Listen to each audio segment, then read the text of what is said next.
अस्सलामुअलैकुम। पेश खिदमत है कहानी देवता एपिसोड 59। अगर आप मेरे चैनल पर नए हैं तो चैनल को सब्सक्राइब करें और वीडियो को लाइक करें, शुक्रिया। मैंने रसवंती को मशवरा दिया कि वो काली बलाओं का मुतालबा मान ले, इस तरह उनसे पीछा छूट जाएगा। दूसरे किसी मुल्क में भी उसकी कड़ी निगरानी की जाएगी, लेकिन काली बलाओं की तरह कोई साया बनकर नहीं रहेगा। कभी वो अपनी रिहाइशगाह से बाहर जाएगी तो सरकारी बॉडीगार्ड्स होंगे और सीक्रेट एजेंट दूर ही दूर से उसकी निगरानी करेंगे। रसवंती ने कहा, अगर मैं उनके मुतालबात तस्लीम करूंगी तो मास्कमैन की पूरी तंजीम और इसके हमायती ममालिक रुकावट बन जाएंगे। हाँ, ये तो होगा। इसकी एक सूरत यह है कि तुम एलानिया मुतालबात तस्लीम ना करो। किसी काली बला से कहो कि वो चुपचाप तुम्हें, तुम्हारे पिताजी को और वसंती को अगवा करके लंदन पहुंचा दें। उस वक्त तक तुम यही बयान देती रहो कि तुम अपने खानदान के साथ अपने ही देश में रहना पसंद करती हो। रसवंती ने यही किया। काली बलाएं खुश हो गईं। उन्होंने यकीन दिलाया कि वो जल्द ही उसे और उसके रिश्तेदारों को लंदन पहुंचा देंगी। मगर ये इतना आसान ना था। मास्कमैन के सीक्रेट एजेंट भी काली बलाओं से दूर रहकर रसवंती की निगरानी करते थे। आखिर ये तय पाया कि रसवंती रोजाना वक्त बदल बदल कर तफरीह के लिए बाहर जाया करेगी। उसके साथ उसके रिश्तेदार भी जाया करेंगे। मरियम भी साथ ही रहती। एक बड़ी सी कार में काली बलाएं भी उनके साथ रहेंगी और ये मालूम करती रहेंगी कि किस अंदाज में रेड पावर के लोग निगरानी कर रहे हैं। उनके तरीक़ेकार को समझने के बाद अगवा के मंसूबे पर अमल किया जाएगा। यह तो राजी खुशी अगवा होने वाली बातें थी। रसवंती का यह मुतालबा मान लिया गया कि बेनी और शर्ला के खानदान को नुकसान नहीं पहुंचाया जाएगा। दूसरी तरफ सुपर मास्टर सोनिया पर मेहरबान था, शायद इसलिए कि वो मेरी लाश को अपनी आंखों से देखे बगैर मेरी मौत का यकीन नहीं कर सकता था। वो समझ रहा था कि मैं कुछ अरसे के लिए रूपोश हो गया हूँ। उससे पहले जो सुपर मास्टर था उसके दौर में भी मेरी मौत के सबूत फराम किए गए। उस सुपर मास्टर ने मुझे मुर्दा समझकर सोनिया से दुश्मनी की और एटमी धमाके का नाकाबिले बर्दाश्त तो नुकसान उठाकर सुपर मास्टर के ओहदा से खारिज कर दिया गया। मौजूदा सुपर मास्टर ऐसी हमाकत नहीं कर सकता था, इसलिए सोनिया के साथ मेहरबानी से पेश आ रहा था। मेरी फरहाद वाली ज़ाहरी शख्सियत ख़त्म हो चुकी है। मैं माजी से रिश्ता तोड़ चुका हूँ। अब माजी के रिश्तों के मुतल्लिक जो बात कह चुका हूँ तो ये महज इख्तितामिया बातें हैं। अब सोनिया वगैरह का जिक्र ऐसे वक्त आएगा जब खुदा न खास्ता उन पर कोई आफत आएगी। दूसरी सूरत में मैं एक गुमनाम मुसाफिर की तरह ज़िंदगी के नए रास्ते पर चलता रहूँगा। इस नए रास्ते पर मेरे दो हमसफ़र हैं, एक सामी, दूसरा जंगोरा। पता नहीं तकदीर इन दोनों को कब तक मेरा हमसफ़र बनाए रखेगी। ठीक 6 हफ्ते बाद डॉक्टर होमा गाची ने मेरे चेहरे पर से आहिस्ता आहिस्ता प्लास्टर को उधेड़ते हुए कहा, मिस्टर फरहाद, आप थोड़ी देर में खुद को तारिक महमूद के रूप में देखने वाले हैं। आपने मुझसे जो वादा किया उसे पूरा करेंगे? मैं अपना वादा ज़रूर पूरा करूँगा। शहनाज तुम्हारे लाखों डॉलर के हीरे जवाहरात ले गई है। मैं वो सारा माल उससे छीन लूँगा और इस माल के साथ शहनाज को भी तुम्हारे पास पहुँचा दूँगा। थैंक यू, आप वाकई ज़ुबान के धनी हैं। थोड़ी देर में मेरा चेहरा पट्टियों से आज़ाद हो गया। सामी और जंगोरा मुझे देख रहे थे। डॉक्टर किसी लोशन से मेरे चेहरे पर मसाज कर रहा था। चंद मिनट के बाद मेरे चेहरे को तौलिए से अच्छी तरह पहुंचने के बाद बोला, अब आईना देखिए। मैं अपनी जगह से उठकर आईने के सामने पहुंच गया। आईने में मेरे रूबरू तारिक महमूद खड़ा हुआ था। मैंने अपने चेहरे को जगह जगह से छू कर देखा। चेहरे की जिल्द जैसे कुदरती थी, प्लास्टिक सर्जरी का कमाल था। अब मुझे तलाश करने वाले एंटी मेकअप कैमरे की आंख से भी देखते तो उन्हें फरहाद कहीं नजर ना आता। फरहाद मेरे अंदर छुपा हुआ था। दुनिया की कोई भी एक्सरे मशीन मुझे अब बाहर नहीं निकाल सकती थी। मैंने आईने की तरफ से पलट कर कहा, डॉक्टर, तुम वाकई बाकमाल आर्टिस्ट हो, मगर तुम्हें एक काम और करना होगा। वो आजिज़ी से बोला, ज़रूर करूँगा, मैं तो हुक्म का बंदा हूँ। मैंने कहा, पाकिस्तान जाकर शहनाज समेत तुम्हारा माल वापस लाना। मुझे अकेले के बस की बात नहीं, ये जंगोरा भी साथ जाएगा, लिहाजा इसके चेहरे को भी थोड़ा बदल दो। ये हबशी है, हबशी ही रहेगा, मगर मैं चाहता हूँ कि ये दुनिया का सबसे खूबसूरत हबशी दिखाई दे। डॉक्टर ने परेशान होकर कहा, इसके लिए फिर 1-1.5 माह ज़ाया हो जाएंगे। इसके चेहरे को बदलना क्या ज़रूरी है? बहुत ज़रूरी है। यह अपने पुराने आकाओं को छोड़कर मेरे पास आया है। ये अपनी मौजूदा शक्ल में मेरे साथ रहेगा तो दुश्मन मुझ पर शुबा करेंगे। डॉक्टर ने कहा, मिस्टर फरहाद, मैं इस बंगले में कैदी की हैसियत से बेजार हो गया हूँ। कुछ रोज़ और कैद रहा तो मर जाऊँगा। मैं तुम्हें इतनी जल्दी मरने नहीं दूंगा। आज से तुम मेरे साथ बाहर तफरीह के लिए जाया करोगे। चलो अब जंगोरा के चेहरे के लिए खूबसूरत सा ड्राइंग बनाओ। तुम जानते हो कि मैं बहस पसंद नहीं करता। मैं सामी को गोद में लेकर प्यार करने लगा। डॉक्टर मजबूर था। वो एक बार फिर प्लास्टिक सर्जरी की तैयारियों में मसरूफ़ हो गया। मैं अपने वादे के मुताबिक रात के वक्त तो डॉक्टर को साथ लेकर बाहर जाने लगा। सामी भी साथ रहती। जंगोरा बंगले में रहता क्योंकि उसके चेहरे पर प्लास्टर की पट्टियाँ चढ़ी रहती थीं। 2 हफ्ते के बाद रसवंती ने अचानक मुखातिब किया, ये काली बनाएं हमें यहाँ से ले जा रही हैं। फ़िलहाल हम महफूज हैं लेकिन ख़तरात में घिरे हुए हैं। तुमने कहा था कि ज़रूरत के वक्त मेरे दिमाग में पहुँचोगे। अब आ जाओ, मैं परेशान हूँ। मैंने रसवंती के पास पहुंचकर देखा वो अपने बाप, बहन और मरियम के साथ तेज रफ्तार कार में बैठी एक मैदान से गुजर रही थी। चांदनी रात में दूर एक तैयारा नजर आ रहा था। एक काली बला कार ड्राइव कर रही थी। उनकी सोच से पता चला कि उनका ताक़ुब किया जा रहा है। कहीं से लाउड स्पीकर के जरिए वार्निंग दी जा रही थी कि रसवंती को तैयारे के पास ना ले जाया जाए। लेकिन वो कार तैयारे के पास पहुंचकर रुक गई थी। रसवंती अपने लोगों के साथ कार से निकलकर तैयारे की सीढ़ियों पर चढ़ती हुई अंदर जा रही थी। फिर तैयारे के सामने दूर से एक गाड़ी आती दिखाई दी। उसे रोकने के लिए अचानक दो सिमत से काली बलाओं की गाड़ियां नमूदार हुईं। इसके साथ ही फायरिंग का तबादला शुरू हो गया। तैयारे की सीढ़ियां हटा दी गईं, दरवाजे मुकफ्फल हो गए और तैयारे का इंजन बेदार हो गया। दूर कारों से यूं फायरिंग हो रही थी जैसे टैंक एक दूसरे पर आग बरसा रहे हों। फिर जोरदार धमाके हुए जैसे हैंड ग्रेनेड इस्तेमाल किए गए हों। इतनी देर में तैयारा दौड़ता हुआ, जमीन को छोड़ता हुआ, जलती हुई कारों पर से परवाज करता हुआ फिजा में बुलंद होता चला गया। रसवंती, वसंती, मरियम और तन सिंह अपनी अपनी सीट पर परेशान हाल बैठे हुए थे। तन सिंह ने एक सर्द आ भर कर कहा, बुढ़ापे में ये दिन भी देखने थे। वसंती बोली, जाने भी दें, आखिर हम कब तक दुश्मनों में घिरे रहेंगे? क्या हमें कहीं सर छुपाने को जगह नहीं मिलेगी? रसवंती ने अपनी आंखें बंद कर ली। फिर बड़े दुख से बोली, ये सारी मुसीबतें टेलीपैथी की वजह से हैं। काश मैं एक मामूली औरत होती।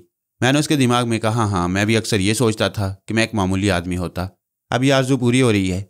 मैं तारिक महमूद हूँ जो टेलीपैथी नहीं जानता। वो बोली, तारिक महमूद बन जाने से टेलीपैथी की सलाहियत ना तो ख़त्म होगी और ना ही तुम इसके इस्तेमाल से बाज आ सकोगे। कोई ना कोई ज़रूरत या मजबूरी तुम्हें ख्याल ख्वानी पर उकसाएगी और नई मुसीबतों को बुलाएगी। अभी मुझसे बहस न करना, आने वाला वक्त तो खुद ही तुम्हें समझा देगा। मैं बहस नहीं करूँगा। यकीनन आने वाला वक्त बताएगा कि अगर मैं ख्याल ख्वानी को सिर्फ अपने बचाव के लिए इस तरह इस्तेमाल करूँ कि दूसरों को टेलीपैथी का इल्म ना हो, तो मुझे यकीन है कि मेरा ये इल्म मेरे लिए बाइस ज़हमत नहीं बाइस रहमत रहेगा। फरहाद, पहले तुमने एक बात कही थी, मैं उससे मुत्तफिक हूँ, यानी ये कि अब तुम्हें नए रिश्ते और नए दोस्त नहीं बनाने चाहिए, वरना आज मैं अपने रिश्तों की वजह से मुसीबत में मुब्तला हूँ। कल तुम पर यह मुसीबत आ सकती है। इसके लिए तो मैंने कसम खाई है, इस दुनिया में मेरा किसी से कोई रिश्ता नहीं होगा। सामी बेजुबान जानवर है और जंगोरा खुद को एक गुलाम से ज़्यादा कुछ नहीं समझता। तकदीर कभी इनसे मुझे या मुझे इनसे जुदा कर देगी। यह ज़िंदगी मिलने बिछड़ने का खेल है। ये खेल हंसते हंसते खेलते रहें तो अच्छा है। मैं औरत हूँ, रिश्तों से बिछड़ने का खेल कभी नहीं खेल सकूंगी। तुम मर्द हो, संग दिल हो, ऐसा कर लोगे। मैं खामोश रहा। मुझे वसंती की आवाज़ सुनाई दी। वो रसवंती से कह रही थी, दीदी आपने कहा कि फरहाद जी का देहांत हो गया है, मगर आपको चुप देखकर लगता है जैसे टेलीपैथी के जरिए फरहाद जी की आत्मा से बातें कर रही हैं। जाने भी दें, बेचारे बहुत अच्छे देवता सम्मान थे। मैंने रसवंती से कहा, मुझे इजाज़त दो, मैं डॉक्टर के साथ बाहर जा रहा हूँ। वो अपनी बहन वसंती से बातें करने लगी। मैं अपनी जगह से उठकर उस कमरे में आया जो जंगोरा के लिए मखसूस था। वो एक कुर्सी पर बैठा अपने सामने बैठे हुए डॉक्टर होमागाची को घूर रहा था। तमाम चेहरा पट्टियों से छुपा हुआ था, सिर्फ आंखें घूरती हुई नजर आती थी। डॉक्टर के पीछे सामी अलमारी के ऊपर बैठी हुई थी। बेचारा डॉक्टर दोनों के दरमियान दहशत ज़दा जिंदगी गुजार रहा था।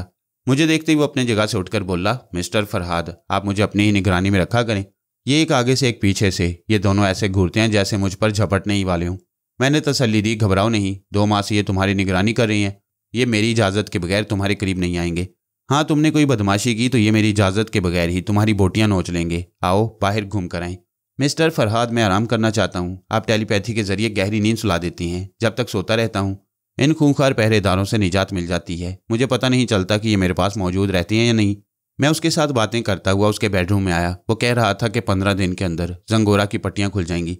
मैंने पूछा, जंगोरा के पासपोर्ट का मसला कैसे हल होगा? वो बोला, मुझे बाहर जाने दे, मैं 1 दिन में पासपोर्ट बनवा दूंगा। मैं तुम्हारे साथ जाऊँ तो क्या नुकसान होगा? वो ऑफिसर किसी अजनबी की मौजूदगी में ये काम नहीं करेगा। अच्छी बात है, पहले जंगोरा के नए चेहरे की तस्वीर उतारी जाएगी, फिर मैं तुम्हें उस ऑफिसर के पास जाने दूंगा। जिस्मानी तौर पर मेरा साथ ज़रूरी नहीं, मैं तुम्हारे दिमाग में मौजूद रहूंगा। थोड़ी देर बाद मैंने उसे सुला दिया। उसके दिमाग को हदायत दी कि वो सुबह 7 बजे बेदार होगा। ट्रांस मिलाकर जो हदायत दी जाती हैं उनके मुताबिक मामूल अमल करता है। सुबह 7 बजे तक जल्जला भी आ जाता तो वो बेदार ना होता। मैंने उसकी तिजोरी से नोटों की एक गड्डी निकालकर अपने लिबास की मुख्तलिफ जेबों में तकसीम कर ली। जंगोरा के पास आकर कहा, मैं बाहर जा रहा हूँ। डॉक्टर सुबह 7 बजे तक सोता रहेगा। वैसे एहतियातन तुम और सामी इसके कमरे में बारी बारी सोते जागते रहोगे। वो हुक्म की तामील के लौट गया, मगर सामी मेरे कदमों से लिपट गई। मैंने उसे उठाकर चूमते हुए कहा, मेरी जान, तफरी से ज़्यादा ड्यूटी ज़रूरी है। तुम्हें जंगोरा के साथ रहकर डॉक्टर की निगरानी करना है। मैं जल्द ही वापस आऊँगा। मैंने उसे दोबारा फर्श पर छोड़ दिया। वो डॉक्टर के बेडरूम में चली गई। मेरे बाहर निकलने के बाद जंगोरा ने दरवाजे को अंदर से बंद कर लिया। डॉक्टर की कार गैराज में बंद थी, उसे मैं इस्तेमाल नहीं कर सकता था। शहर में बहुत से लोग डॉक्टर की गाड़ी को पहचान सकते थे। मैं पैदल चलता हुआ समुंदर की साली सड़क पर आ गया। रात के 10 बज रहे थे। आसमान पर पूरा चांद अपनी भरी जवानी की आबोताब दिखा रहा था। वहां पूरे चांद की रात में साहिल पर मेला सा लगता था। बैंकॉक के ऊंचे तबके से ताल्लुक रखने वाले मर्द औरतें, बैरूनी ममालिक से आने वाले सयाह वहां यादगार रात गुजारते। सरकारी तौर पर दूर तक कुमकुमो हेडलाइट्स और सर्च लाइट्स वगैरह का माकूल इंतजाम था। रंग बिरंगी गश्ती गाड़ियों में दुकानें सजी हुई थीं। डॉक्टर होमागाची ने मुझे बताया कि आज साहिल पर कोई बूढ़ा या बच्चा नजर नहीं आएगा, क्योंकि बच्चे जवानी की खरमस्तियों को नहीं समझते। सड़क के किनारे कई मील दूर तक कारें खड़ी हुई थीं। पहले मैं सड़क के किनारे चलता रहा। कितनी कारों के अंदर सरगोशियां सुनाई दी। सरगोशियों में कहीं कहीं दबी दबी हंसी थी। मैं सड़क छोड़कर समुंदर की तरफ बढ़ गया। साली रेत पर पहुंचते ही कार का दरवाज़ा खुला। फिर एक मर्दाना आवाज ने डांट कर मुझे मुखातिब किया, यू नॉनसेंस, इधर आओ, तुमने व्हील पंक्चर कर दिया है। मैं रुककर उसकी तरफ पलट गया। कार के अंदर से एक नुस्वानी आवाज़ सुनाई दी, डियर आ जाओ, देखो झगड़ा ना करना। मुझे ललकारने वाला दुबला पतला नाटे कद का आदमी था। अगर वह शहजोर होता तब भी मैं झगड़ा ना बढ़ाता। दुनिया वालों के सामने हीरो बनने की ख्वाहिश बड़ी मुसीबतें लाती है। मैंने आजिज़ी से कहा, पहलवान गुस्सा थूक दो। वह सर उठाकर मेरे कद और डील डोल को देख रहा था, अपनी महबूबा के सामने शौखी दिखाते हुए। उसने मुकाबिल को देख के बगैर ललकारा था। अब धौंस में आ गया था। हालांकि मैंने जवाबन झगड़े वाली बात नहीं कही थी। वह पीछे हटकर हाथ हिलाते हुए बोला, अच्छा जाओ, भाग जाओ, खबरदार इधर ना आना। मैं पलट कर जाने लगा। वो अपनी महबूबा के पास पहुंचकर बोला, तुम्हारे कहने से मैंने उसे छोड़ दिया, नहीं तो उसे एक ही हाथ में तारे दिखा देता। उसकी महबूबा ने कहा, ताज्जुब है, ऐसा पहाड़ जैसा आदमी और बुजदिल, लानत है ऐसी बुजदिली पर। मैं मुस्कुरा कर रह गया। अब यह पुरानी बात हो चुकी है कि लोग शराफत को बुजदिली समझती हैं। मुझे उसकी महबूबा से दलीली का तमगा हासिल नहीं करना था, इसलिए आगे बढ़ता रहा। आगे दूर तक यूं लग रहा था जैसे खाल के कायनात ने इस दुनिया को सिर्फ जवानों के लिए बनाया था, या फिर इस दुनिया के अय्याश बुढ़ापे के तकद्दस और बच्चों की मासूमियत को कत्ल करके वहां अपनी जन्नत आबाद कर रहे थे। ऐसा अक्सर होता है, जवानी को याद नहीं रहता कि वो बचपन से चलकर आई है और एक दिन बुढ़ापे की गोद में जाकर खांसती रहेगी। चांदनी रात में समुंदर ज्वार भाटा के जोशो खरोश से चिंगाड़ रहा था। साहिल पर मौसीकी गूंज रही थी। कितने ही हसीन जोड़े मेरे आगे पीछे चल रहे थे, समुंदर की आती जाती लहरों का खेल देख रहे थे। हर मुल्क के लिबास की रंगीनियां झलक रही थीं और हर कौम की बोलियां सुनाई दे रही थीं। अचानक मुझे एक अजनबी बोली सुनाई दी। किसी ने मेरा हाथ थाम लिया। वो एक सेहतमंद जवान था। उसके हाथ में शराब की बोतल थी। दूसरे हाथ में वो मेरे बाजू को थाम कर बोल रहा था। उसकी बातें समझ में नहीं आई। मैं इतना समझ सका कि वो बेहद परेशान है, जहनी इंतशार में मुब्तला है। मैंने अंग्रेजी में कहा, सॉरी मिस्टर, मैं तुम्हारी ज़ुबान नहीं समझ सकता। वो अंग्रेजी में बोला, मैं दुनिया की 10 मारूफ ज़ुबानें बोल सकता हूँ, लो 2 घूंट पी लो। मैं शराब नहीं पीता। शराब नहीं पीते और शबाब भी साथ नहीं? क्या मेरी तरह तुम भी जवान नहीं हो? मैंने हंसते हुए कहा, हम दोनों ही जवान हैं मगर तन्हा हैं। वो नशे में लड़खड़ाती हुई जुबान से बोला, खबरदार, मुझे जवान मत बोलो। ये जवानी मेरे लिए एक गाली बन गई है। इधर आओ, मैं तुम्हें बताऊं कि जवानी ने मेरे मुंह पर कैसा जूता मारा है। वह मुझे बाजू से थामकर खींचता हुए एक तरफ बढ़ते हुए बोला, मैं बहुत दौलतमंद हूँ, बड़े बड़े ट्रैक्टर और वैगन कारें इंपोर्ट करता हूँ। मैं सोचता हूँ कि मेरी बेइंतहा दौलत और मेरी जवानी का खजाना कभी ख़त्म नहीं होगा। मगर एक वक्त आया कि मैं अचानक ही बूढ़ा हो गया। मैंने हंसते हुए कहा, क्यों मजाक करते हो? तुम बूढ़े नहीं हो, मेरी तरह जवान हो। मैं जवान नहीं हूँ। ये जो जवानी तुम देख रहे हो, ये मैंने दौलत से खरीदी है। तुम बड़ी अजीब और दिलचस्प बातें कर रहे हो। मैं नशे में नहीं हूँ, संजीदगी से कह रहा हूँ। तुम कहोगे कि मेरे चेहरे पर झुर्रियाँ नहीं है, मेरी कमर झुकी हुई नहीं है, मेरी सेहत अच्छी है। जो सेहतमंद होते हैं वो बूढ़े नहीं होते, मगर मैं 70 साल का बूढ़ा हूँ। मैंने उसकी संजीदगी देखकर उसे गौर से देखना शुरू किया। वो कह रहा था, अच्छी खुराक हो, बेफिक्री हो तो सेहत अच्छी रहती है, कमर नहीं झुकती। ये देखो, मैं बिल्कुल सीधा खड़ा हूँ। उसने सीना तान कर रखड़ते हुए अपनी कमर को सीधा किया, मगर नशे ने उसे पीछे की तरफ गिरा दिया। मैंने उसे उठाने के लिए हाथ बढ़ाया। वो बोला, देख लिया ना, ये बुढ़ापा कैसे गिरा देता है। मुझे ना उठाओ, ठंडी रेत पर बैठ जाओ, मैं तुम्हें एक राज की बात बताऊंगा। मैं उसके पास बैठ गया। उसने कहा, मेरे चेहरे को और मेरे बदन को छू कर देखो, तुम्हें बुढ़ापे की एक शिकन नजर नहीं आएगी। जानते हो क्यों? मैंने $60,000 खर्च करके प्लास्टिक सर्जरी कराई है। इस बार मैंने चौंक कर उसे देखा। इस बार यकीन आ गया कि उसने दौलत के जरिए ये नुमाइशी जवानी खरीदी है। वो एक सर्द आह भर कर बोला। जब मेरी जवानी ढलने लगी, चेहरे से बुढ़ापा झलकने लगा। हसीन लड़कियां मुझे चचा मियाँ और बड़े मियाँ कहने लगीं, तो मेरे जी में आया कि मैं खुदकुशी कर लूँ। मुझे गवारा ना था कि मैं बूढ़ा कहलाऊँ और जवानी के हसीन लम्हात मुझसे छिन जाएं। हम अपनी मौत पर रोने के काबिल नहीं रहते, मगर जवानी की मौत पर तमाम बुढ़ापा रोते गुजरता है। हम आहें भर भर कर जवानी के दिन याद करते हैं। मुझे ये गवारा ना था। मैंने प्लास्टिक सर्जरी के जरिए अपने चेहरे और अपने जिस्म से बुढ़ापे के तमाम आसार मिटा दिए। अब लड़कियां मुझे यंग मैन, खूबरू नौजवान कहती हैं। मैंने सर हिलाकर कहा, हाँ, मैं भी तुम्हें यंग मैन समझ रहा था, मगर तुमने मुझ जैसे अजनबी को अपनी मसनूई जवानी के ये राज क्यों बता दिया? इसलिए कि यहाँ जवानी के मेले में एक तुम ही अकेले नजर आए। मैं किसी के सामने अपने दिल का गुबार निकालना चाहता हूँ। मुझे तुम्हारा शुक्र अदा करना चाहिए कि तुम मेरी बकवास सुनने के लिए अपनी जवानी के कीमती लम्हात ज़ाया कर रहे हो। क्या तुम बिल्कुल तन्हा हो? मेरे जवाब देने से पहले एक दोशीज़ा हमारे सामने आकर खड़ी हो गई। मैंने बातों के दौरान ध्यान नहीं दिया था कि वो किधर से आई है। अचानक सामने देखकर यूं लगा जैसे जलपरी समुंदर से निकलकर सीधी हमसे मिलने आ गई हो। उसी लम्हे मैंने आंख बंद कर ली, क्योंकि उसी लम्हे उसने पाँव से ढेर सारी रेत हमारे मुंह पर उछाल दी थी। यंग मैन के बुड़बुड़ाने की आवाज़ सुनाई दी। उसकी आंखों में रेत पड़ गई थी। मैंने आंखें खोलकर देखा। दोशीज़ा उस बूढ़े यंग मैन का हाथ पकड़कर उठा रही थी। दूसरे लम्हे उसने जूडो का दाव इस्तेमाल किया। बूढ़ा दूर रेत पर जा गिरा और अपनी कमर पकड़कर करा रहा था। फिर उसने बिजली की फुर्ती से मेरे मुंह पर ठोकर मारी। शायद पहली बार उसका वार खाली गया। वह झिल्ला गई। मैंने सर झुकाकर उठा लिया। उसकी ठोकर मेरे सर के ऊपर से गुजर गई। मैंने सोचा अगर इसकी सोच ना पड़ी तो इसके दूसरे हमले मुझ पर कामयाब हो सकती हैं। पहले वो खामोश थी, फिर अजनबी जुबान में कुछ बोलने लगी। बूढ़े यंग मैन ने दर्द से कराते हुए कहा, नीलमा, वो हमारी बोली नहीं जानता। मेरे दोस्त को अंग्रेजी में गालियां दो।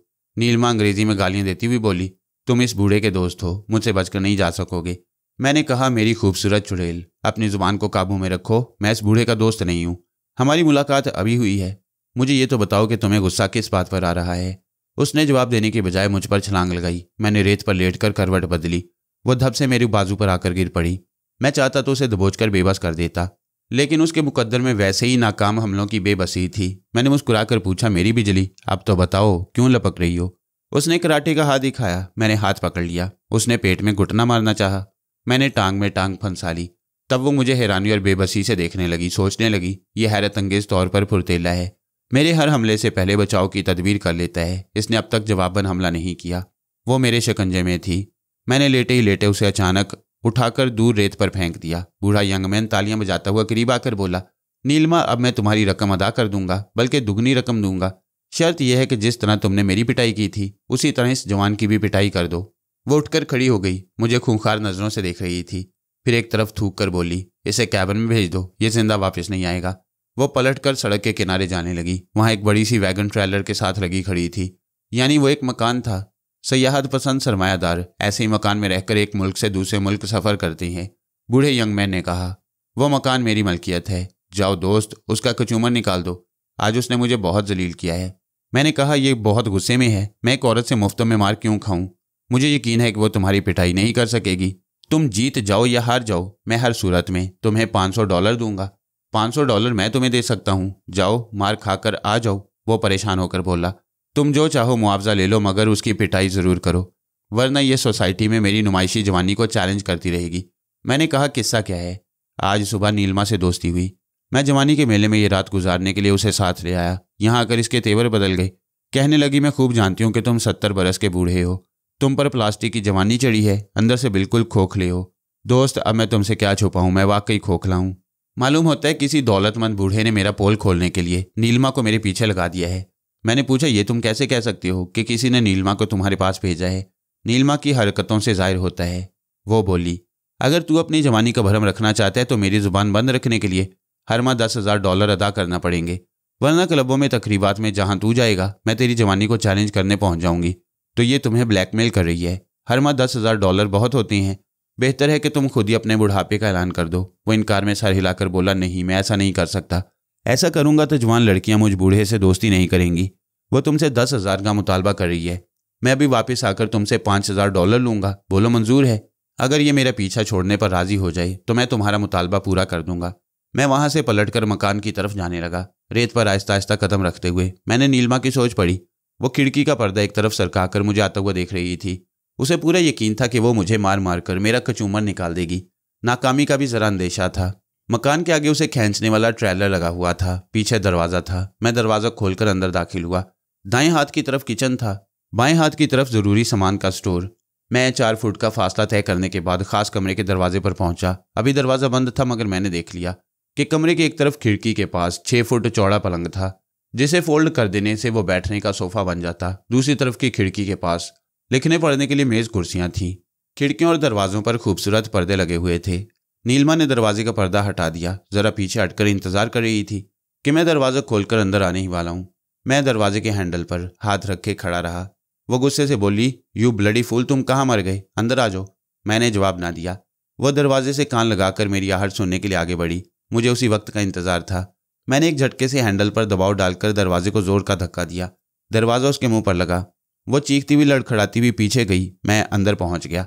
उसके मुंह से गालियों का तूफान उठ रहा था। मैंने अंदर पहुंचते ही घूमकर एक लात उसकी कमर पर जमाई। गालियां हलक में घुटकर रह गईं। वो तकलीफ की शिद्दत से आगे को झुकी। मैंने दूसरी लात उसके मुंह पर मारी। वो पीछे की तरफ उलटकर फर्श पर ढेर हो गई। उसकी आंखों के सामने तारे नाच रहे थे। उसका हाथ बिस्तर के सराहने पर था और वो तकिए के नीचे से चाकू निकालने वाली थी, मगर अभी मेरी ठोकरों की लज्जत से जरा चकरा रही थी। मैंने कहा, तुमने बाहर मुझ पर बार बार हमले किए। मैं औरतों पर जवाबी हमले नहीं करता। तुमने मुझे यहाँ बुलाकर मजबूर कर दिया। अब मैं तुम्हें इतना मारूंगा कि तुम दोशीज़ा की बजाय चुड़ैल नजर आने लगोगी। बेहतर है कि मुझे अपनी हिस्ट्री बता दो। वो अचानक उछलकर खड़ी हो गई। उसके हाथ में चाकू खुल गया। वो मेरी तरफ थूक कर बोली, मेरी हिस्ट्री यह है कि मुझ पर हावी होने वाला कोई मर्द जिंदा नहीं रहता। अब तक मैं 2 बदमाशों को खाली हाथों से जहन्नुम में पहुंचा चुकी हूँ। तुम पहले शैतान हो जिसके लिए मैं चाकू का सहारा ले रही हूँ।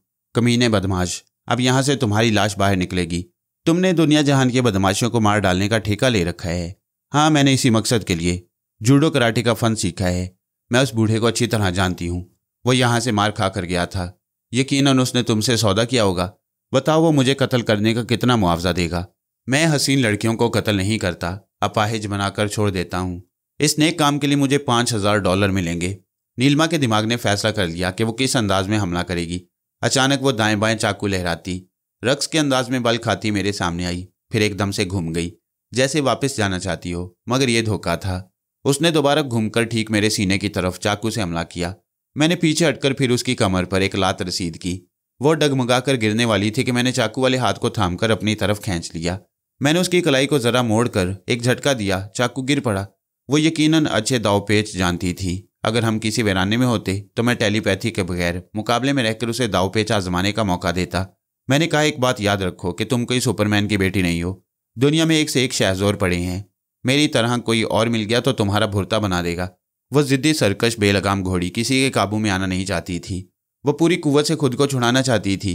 मैंने अचानक उसे छोड़ दिया। इसके साथ ही एक उल्टा हाथ मुंह पर रसीद किया। गुलाबी गुलाबी होंठ लहू की सुर्खी में नहा गए।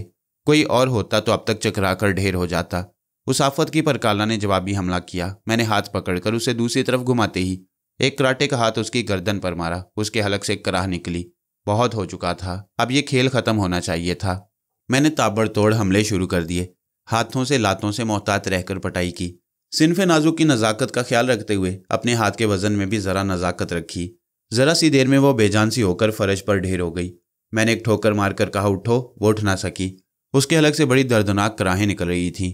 मैंने उसका हाथ पकड़कर एक झटके से उठाया और उसे बिस्तर पर फेंक दिया। वह सर से पांव तक पसीने में भीग रही थी। चेहरे पर लहू फैला हुआ था। मैंने रिस्ट वॉच देखी। घड़ी के कांटे आधी रात से गुजर रहे थे। मैंने खिड़की का पर्दा सिरका दिया। चांदनी अंदर आ गई। बाहर समुंदर शोर मचा रहा था। रेडियो और रिकॉर्डर से उभरने वाली मौसीकी दूर तक लहरा रही थी और बूढ़ा यंग मैन सर झुकाए रेत पर बैठा हुआ था और धीरे धीरे शिकस्त खुर्द आवाज में गा रहा था। एक बूढ़ा 1000 साल बूढ़े समुंदर के किनारे बैठा है और पूछ रहा है, ऐ समुंदर, तेरी जवानी का राज क्या है? आदमी धीरे धीरे कायनात को तस्खीर कर रहा है, लेकिन अपने अंदर अपनी जवानी को संभाल कर नहीं रख सकता। मैंने दौलत के सहारे ऊपर की जवानी खरीद ली, मगर अंदर बुढ़ापे का कैंसर मुझे खा रहा है। बूढ़े यंग मैन को अब अपने दायमे बुढ़ापे का यकीन हो गया था। मैं उसके दिमाग में बैठकर उसके अंदर के कर्ब को समझ रहा था। उसने मुझसे सौदा किया था कि मैं मुआवजा लेकर नीलिमा की जुबान हमेशा के लिए बंद कर दूं, मगर अब उसकी समझ में आ रहा था कि लोहा लोहे को काटता है। वह दौलत से जवानी को नहीं काट सकता। मैं और नीलिमा जवान थे। समझौता जवानों से होता है, बूढ़ों से नहीं। वह समझ गया था कि बाजी हार चुका है। अब उसे नीलिमा को माहाना $10,000 देने होंगे, वरना उसकी सोसाइटी में उसकी खोखली जवानी का पोल खुलता रहेगा। वो बुढ़ाने के अंदाज में किसी सुरताल के बगैर गा रहा था, ऐ समुंदर, मैं जवान हूँ, मगर जवानों के मेले में बूढ़ा समझा जाता हूँ। मैं बूढ़ा हूँ, मगर दुनिया के बूढ़े मुझे मज़का खेज जवान समझते हैं। मैं दोगला हूँ। मेरे बच्चों और आइंदा नस्लों के दिलों में मेरी बुजुर्गी का एहतराम नहीं रहेगा। इंसान की आखिरी उम्र जो मोहतरम होती है, मैं उसका कातिल हूँ। मैंने खुदा की खुदाई का एक तरीका बदलना चाहा और तमाशा बन गया। कल से सारी खुदाई मुझ पर हंसेगी। अचानक ही वो दोनों हाथों से मुंह छुपाकर रोने लगा।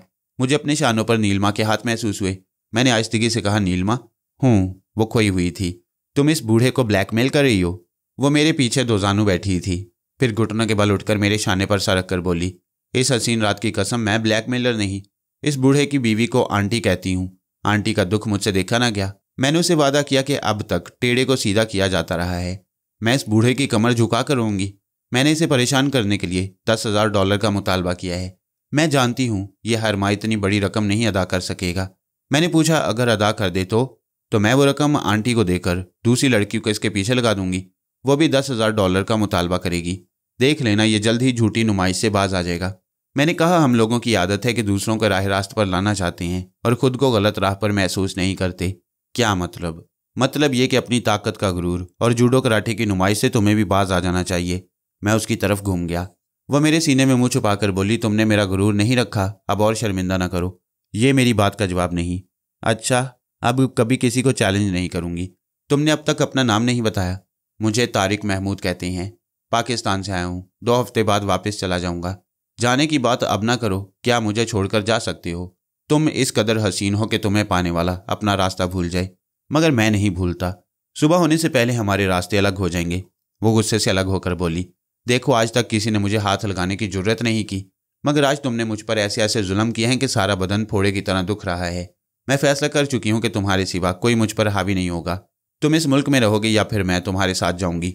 मैं तुम्हें दोस्त बना सकता हूँ। मुसीबत बनकर मेरे साथ रहने का ख्वाब ना देखो। मैं मुसीबत नहीं, राहत बनकर रहूंगी। तुम्हें इतनी खुशियाँ दूंगी, इतनी खुशियाँ। बस आगे ना बोलो। पहले ही बहुत सारी खुशियों ने मुझे जख्मी कर रखा है। मैं जवानों के इस मेले में रात गुजार कर सुबह गुम हो जाऊंगा। उसे बड़ी जल्दी गुस्सा आ जाता था। एक तो वो हसीन थी, दूसरा क़यामत का बदन रखती थी। वो मेरे बाजू में नाखून गड़कर बोली, मैं कोई बाजारी औरत नहीं हूं कि तुम छोड़कर चले जाओगे। वो मेरे बिल्कुल करीब थी। मैंने पेशानी से पेशानी पर टक्कर मारी। वो पीछे हट गई। मैंने एक हाथ रसीद करना चाहा। उसने हाथ रोककर जवाबी हमला किया। मैंने उसका हाथ रोक लिया। नीलमा, तुम औरत हो, औरत ही रहो। कभी भी मर्द पर हाथ उठाकर तुम मर्द नहीं बन सकती। सीधी तरह बैठकर बातें करो, वरना इस बार सचमुच तुम्हारा भुर्ता बनाकर चला जाऊंगा। वो दांत पीस कर बोली, मैं मर जाऊंगी मगर तुम्हें जाने नहीं दूंगी। अगर जाना ही था तो मेरे पास क्यों आए? बाहर एक गवाह मौजूद है। तुमने मुझे यहाँ बुलाया था। अगर यहाँ किसी मर्द से मुकाबला होता तो मैं उसके हाथ पांव तोड़कर चला जाता। तुम औरत हो इसलिए तुम्हें तोड़ फोड़ कर भी सलामत रखा है। क्या तुम समझते हो किसी को बदमाश कहकर उसकी बदमाशी से बच जाओगी? मैं तुम्हारे जैसे बदमाश पर थूकती हूँ। मैंने फौरन ही गर्दन एक तरफ झुका ली। उसका थूक मेरे पीछे खिड़की के बाहर गया। शामत का मारा बूढ़ा यंगमैन आ रहा था। थूक उसके मुंह पर गया। वो दर्दनाक आवाज में बोला, मैं इसी काबिल हूं कि मुझ पर थूक आ जाए। मैंने हंस की चाल चली, कव्वा रहा ना हंस। इधर मैंने थूक का जवाब थप्पड़ से दिया। वो एकदम से मचल मचल कर हमले करने लगी। अब मैंने पैदर पे हमले किए। उसके दोनों हाथों को पुश्त की जाने मोड़कर बिस्तर पर गिरा दिया। फिर सर से मुंह पर टक्कर मारी तो वो तकलीफ की शिद्दत से चीख पड़ी। मैंने फिर उसके मुंह पर टक्कर मारी। वो बिलबिलाने लगी। मैंने दिमाग की स्क्रीन पर उस बूढ़े को देखा। वो थरथरा रहा था। रेत को मुट्ठियों में भींच रहा था मगर उसे करार नहीं आ रहा था। वो रेत पर औंधे मुंह गिर पड़ा। यूं हाथ पांव मार रहा था जैसे ख्याली नदी के बहाव पर तैर रहा हो। ये हजरत इंसान क्या है? जिंदगी के आखिरी मोड़ पर पोल होता है और ढोल की तरह बजना चाहता है। उसने उठकर रेत पर घुटने टेक दिए। दोनों हाथों के बल चौपाया बन गया। सर को यूं झटके दिए जैसे कुत्ता दोनों कान झाड़ता है। फिर वो हाथों और घुटनों के बल रेत पर इधर उधर दौड़ने लगा। सुकून तलाश करने लगा। कोई माने या ना माने, तिश्ना ख्वाहिशात की इंतहा को पहुंचकर आदमी कुत्ता बन जाता है। ये सोचकर वो बोली, तारिक, मैं गलती पर थी। मुझे तुम्हारे रास्ते की दीवार नहीं बनना चाहिए। तुम शहज़ोर हो, अपनी मर्जी के मालिक हो। मैं तुम्हें हंसते बोलते रुखसत करूंगी। मैंने मुस्कुरा कर कहा, शाबाश, तुमने मेरा दिल खुश कर दिया। बोलो क्या चाहती हो? मैं तुम्हारे मुल्क से जाने से पहले तुम्हारी कोई ख्वाहिश पूरी करूंगा। मेरी एक ही ख्वाहिश है कि जाने से पहले मेरे साथ एक मुलाकात और कर लो। ये कौन सी बड़ी बात है? ठीक 1 हफ्ते बाद मैं यहीं समुद्र के किनारे रात के 10 बजे मिलूंगा। तुम अपना पता बता दो, मैं वहां आ जाऊंगी। मेरा कोई पता ठिकाना नहीं। मैं इस शर्त पर 1 हफ्ते बाद मिलूंगा कि तुम मेरा पीछा नहीं करोगी, मुझे तलाश नहीं करोगी। मैं बड़ी मुश्किल से पीछा छुड़ाकर मकान से निकल आया, मगर ये दुनिया वाले आसानी से पीछा छोड़ना नहीं चाहते। मैंने रेत पर चलते हुए दिमाग की स्क्रीन पर देखा। नीलमा मुझे रुखसत करते ही जल्दी जल्दी मकान से निकलकर देखना चाहती थी कि मैं किधर जाता हूँ। वो खिड़की से मुझे दूर जाता देखती रही, फिर दौड़कर वहां से बाहर आई। आगे 2 नौजवान जोड़े मस्ती में रक्स कर रहे थे। लोगों की भीड़ लगी थी। सबके सब तालियां बजा बजाकर रक्स के लिए ताल दे रहे थे। मैं उस भीड़ में गुम होकर दूसरी तरफ निकल गया। वह तेजी से चलती हुई लोगों की भीड़ में आई। इधर उधर देखने लगी। मैंने उसकी सोच में कहा, मुझे इस भीड़ के दूसरी तरफ जाना चाहिए। वो दाएं तरफ से आगे बढ़ी। मैं बाएं तरफ से बढ़ता हुआ रेत पर दौड़ लगाता हुआ गाड़ियों के पीछे सड़क पर पहुंच गया। वो मायूस होकर सड़क की जानिब आना चाहती थी। मैंने उसे दूसरी तरफ घुमा दिया। उसकी सोच ने बताया कि दूर कोई शख्स तन्हा जा रहा है, शायद वही तारिक है। मैंने उसकी सोच में कहा, हाँ, यकीनन इस मेले में वही तन्हा है। मुझे फासला रखकर ताक़ुब करना चाहिए। वो किसी अजनबी के पीछे आहिस्ता आहिस्ता चलने लगी। दोनों के दरमियान काफ़ी फासला था। इतनी दूर से अजनबी के लिबास का रंग वाज़ेह न था। अगर होता भी तो मैं नीलिमा के दिमाग को लिबास और रंग के मुतल्लिक सोचने का मौका न देता। मैं उसे मगरिब की तरफ बढ़ाता रहा और खुद मशरिक की सिमत सड़क के किनारे किनारे चलता रहा।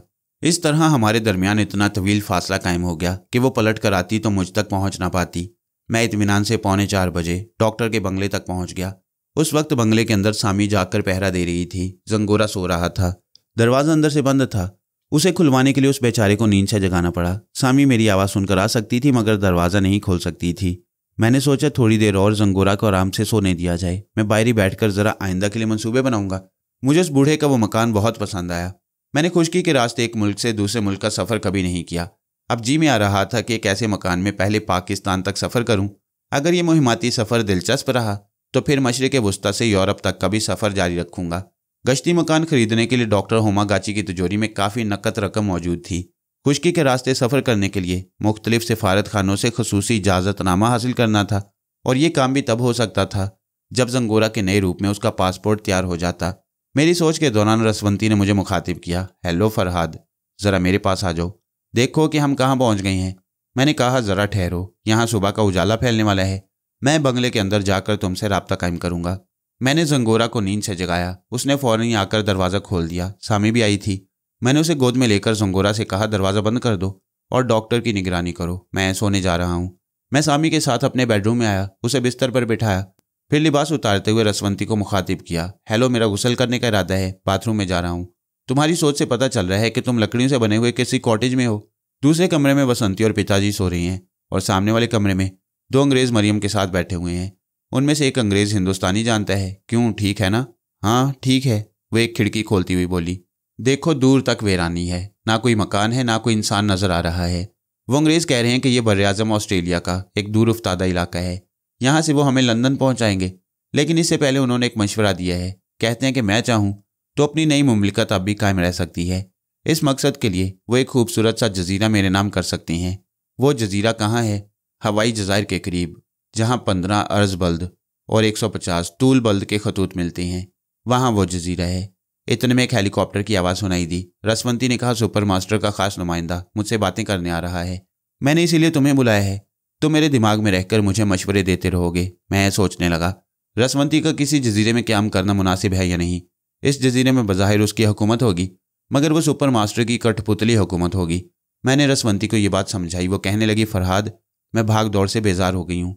अब अपने रिश्तेदारों के साथ कहीं सुकून से रहना चाहती हूँ। तुम ऐसी शर्त बताओ कि जिन्हें मैं सुपर मास्टर से तस्लीम कराने के बाद आज़ादी से उस जजीरे में रह सकूँ। ये बात मैं अभी से कह सकता हूँ कि तुम वहाँ बिल्कुल आज़ाद रहोगी, लेकिन जजीरे के बाहर जाना चाहोगी तो शायद पाबंदियाँ आयद की जाएंगी। हेलीकॉप्टर की आवाज़ बंद हो चुकी थी। थोड़ी देर बाद मरियम ने आकर कहा, बेटी, सुपर मास्टर का वो खास नुमाइंदा आ चुका है। क्या तुम अभी बातें करना पसंद करोगी? रसवंती अपने कमरे से निकलकर सामने वाले कमरे में पहुंची। तमाम अंग्रेज़ एहतरामन उठकर खड़े हो गए। हिंदी बोलने वाले अंग्रेज़ ने खास नुमाइंदे से तारुफ कराया। वो मुसाफिया करना चाहता था, मगर रसवंती ने अपने दोनों हाथ जोड़कर प्रणाम किया। फिर वो अपनी अपनी कुर्सियों पर बैठ गए। नुमाइंदे ने कहा, आज मैं दुनिया की अजीम शख्सियत से मिलने का शर्फ हासिल कर रहा हूँ। सुपर मास्टर ने आपके लिए खैर सगाली का पैगाम भेजा है और फरहाद अली तैमूर की बेवक्त मौत पर गहरे सदमे का इजहार किया है। एक फ़ोटोग्राफर मुख्तलिफ जावियों से उनकी तस्वीर उतारता रहा। मैंने उस नुमाइंदे के दिमाग में झांक कर देखा। वो मेरी मौत पर ज़ाहिरी सदमे का इजहार कर रहा था, वरना दिमाग में ये बात थी कि फरहाद मौत के बहाने फिर एक बार रूपोश हो गया है। मैं पहले ही जानता था कि सुपर मास्टर मेरी लाश अपनी आंखों से देखे बगैर कभी मेरी मौत का यकीन नहीं करेगा। नुमाइंदे ने कहा, योर हाइनेस, आप अपने देश वालों को आजमा चुकी हैं। उन्होंने आपकी बहन और वालिद को यरगमाल बनाकर एक अरसा तक आपको परेशान किया। आप ये भी जानते हैं कि आपकी तमाम परेशानियों के पीछे मास्कमैन का हाथ रहा। हिंदी जानने वाला अंग्रेज़ तर्जुमानी कर रहा था। रसवंती ने सर हिलाकर कहा, हाँ मैं जानती हूँ, इसीलिए मैंने काली बला से चुपचाप कहा था कि हमें उनकी हदूद से निकाल कर ले जाएं। नुमाइंदे ने कहा, हम आपके बेहद मशकूर हैं कि आपने हम पर एतमाद किया। मौजूदा हालात को हम सब समझ रहे हैं। आप इस दुनिया के किसी भी खित्ते में जाएंगी तो दुश्मन आपको पहचान लेंगे। आप फ़िलहाल लंदन में क़याम करना चाहती हैं। वहाँ हम बेशक आपकी हिफाजत कर सकती हैं, आपके लिए मुखालफों से लड़ सकती हैं, लेकिन इन हंगामों के बायस आप अपनी रिहाइशगाह तक महदूद होकर रह जाएंगी। हम चाहते हैं कि आपका क़याम ऐसी जगह हो जहाँ आप तफरीह के लिए और तकरीबात में शरीक होने के लिए बगैर किसी पाबंदी बगैर किसी मुहाफिज के आज़ादी से आती जाती रहें। रसवंती ने कहा, हाँ, मुझे बताया गया है कि मेरे लिए एक ऐसा जजीरा मखसूस किया जा रहा है। वो जजीरा सरसब्ज़ व शादाब है। वहाँ के कुदरती मनाजिर से आप लुत्फ़ उठाएंगी। अगर कभी जजीरे से बाहर किसी भी मुल्क में सैर व सियाहत की घर से जाना चाहेंगी तो मास्क मेकअप के जरिए आपका चेहरा बदल दिया जाएगा। इस तरह आप आज़ादी से दूसरे ममालिक की सैर कर सकेंगी। कोई दुश्मन आपको पहचान नहीं सकेगा। रसवंती ने मेरी हदायत के मुताबिक सवाल किया, आपकी हुकूमत मुझ पर इतनी मेहरबान क्यों है? हम आपके काबिल एतमाद दोस्त बनना चाहते हैं। दोस्ती का मकसद ये है कि हम टेलीपैथी के जरिए आइंदा कोई नुकसान उठाना नहीं चाहते। आप हमें कोई फ़ायदा पहुंचाएंगी तो ये आपकी मेहरबानी होगी। हम कभी आपके मजाज के खिलाफ कोई बात नहीं कहेंगे। ये दुरुस्त है कि हर दोस्ती के पीछे कोई गर्ज छुपी होती है। हमारी गर्ज यही है कि हम आपके गुस्से से महफूज रहें। अगर कोई गलती हो जाए तो आप निशानदेही करें, हम फ़ौरन उसकी तलाफ़ी कर लेंगे। क्या वो जजीरा आबाद है? वहाँ बराए नाम आबादी है। पिछले बरस की मरदमशुमारी के मुताबिक मर्दों, औरतों और बच्चों की कुल तादाद 290 है। वो मुकामी बेज़रर लोग हैं। आपको मलका तस्लीम करेंगे। जो आपका ताबेदार ना हो आप उसे मौत की सज़ा दे सकती हैं या जजीरे से बाहर निकाल सकती हैं। वह जजीरा तकरीबन 100 मील के रकबा पर फैला है।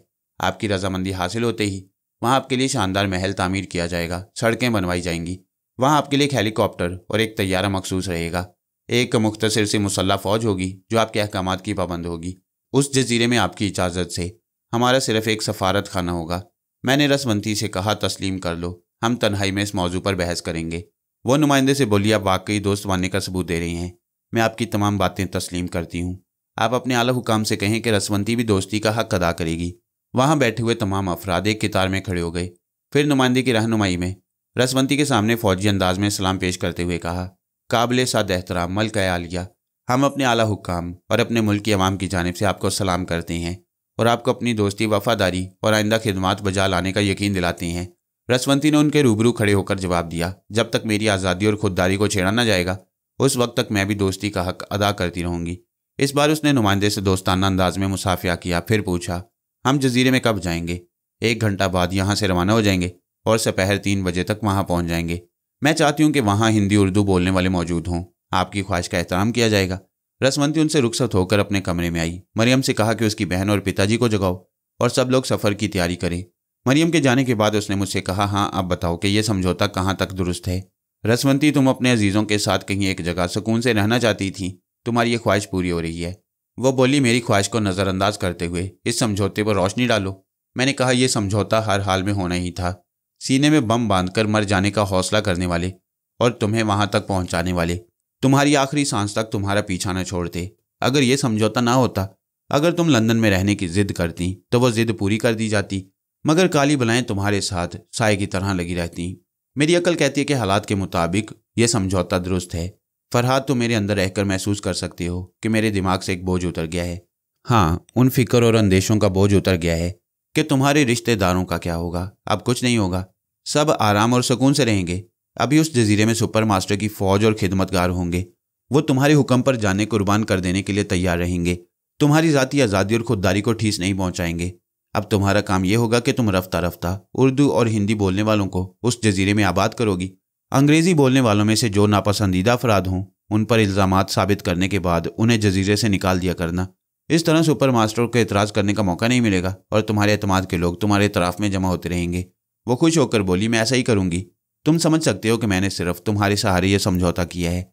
हाँ, ये सोच कर कि वहाँ तुम पर मुसीबत आएगी या तुम्हें गुलामी का एहसास होगा तो मैं तुम लोगों को उस जजीरे से निकाल लाऊंगा और यही होगा। तुम इत्मीनान रखो। मैं गुस्ल वगैरह से फारिग होकर बिस्तर पर आ गया। वो बोली, तुम बहुत थके हुए हो, चलो आंखें बंद करो, मैं तुम्हें सुलाती हूँ। मैंने सामी को चूम कर कहा, मेरी जान, तुम्हें मालूम होना चाहिए कि मेरी एक जान और भी है जो कभी दोस्ती करती है, कभी नाराज़ हो जाती है, कभी इरादा करती है कि अपने दिल से मुझे निकाल देगी और कभी बड़े प्यार से थपक कर गुनगुना कर मुझे सुलाने आ जाती है। अच्छा सामी, खुदा हाफिज़। रसवंती ने मुस्कुरा कर कहा, कर ली बकवास, बस अब आंखें बंद करो। मैंने आंखें बंद कर लीं। उसने मेरे दिमाग को हदायत दी कि मैं 5 घंटे तक आराम से सोता रहूं। अगर कोई कमरे में दाखिल हो तो मुकर्रर वक्त से पहले आंख खुल जाए। इस हदायत के बाद वह गुनगुनाने लगी। कैसी मीठी रस भरी आवाज़ थी, जैसे रसवंती का रस भरा वजूद सारे का सारा पिघल कर मेरी रगों में बह रहा हो। वह मेरे अंदर बहती रही, जाने मैं कब सो गया, कुछ होश न रहा। इस जजीरे का एयरपोर्ट दुल्हन की तरह सजाया गया था। बड़े ही शाहाना अंदाज में इस्तकबाल किया गया।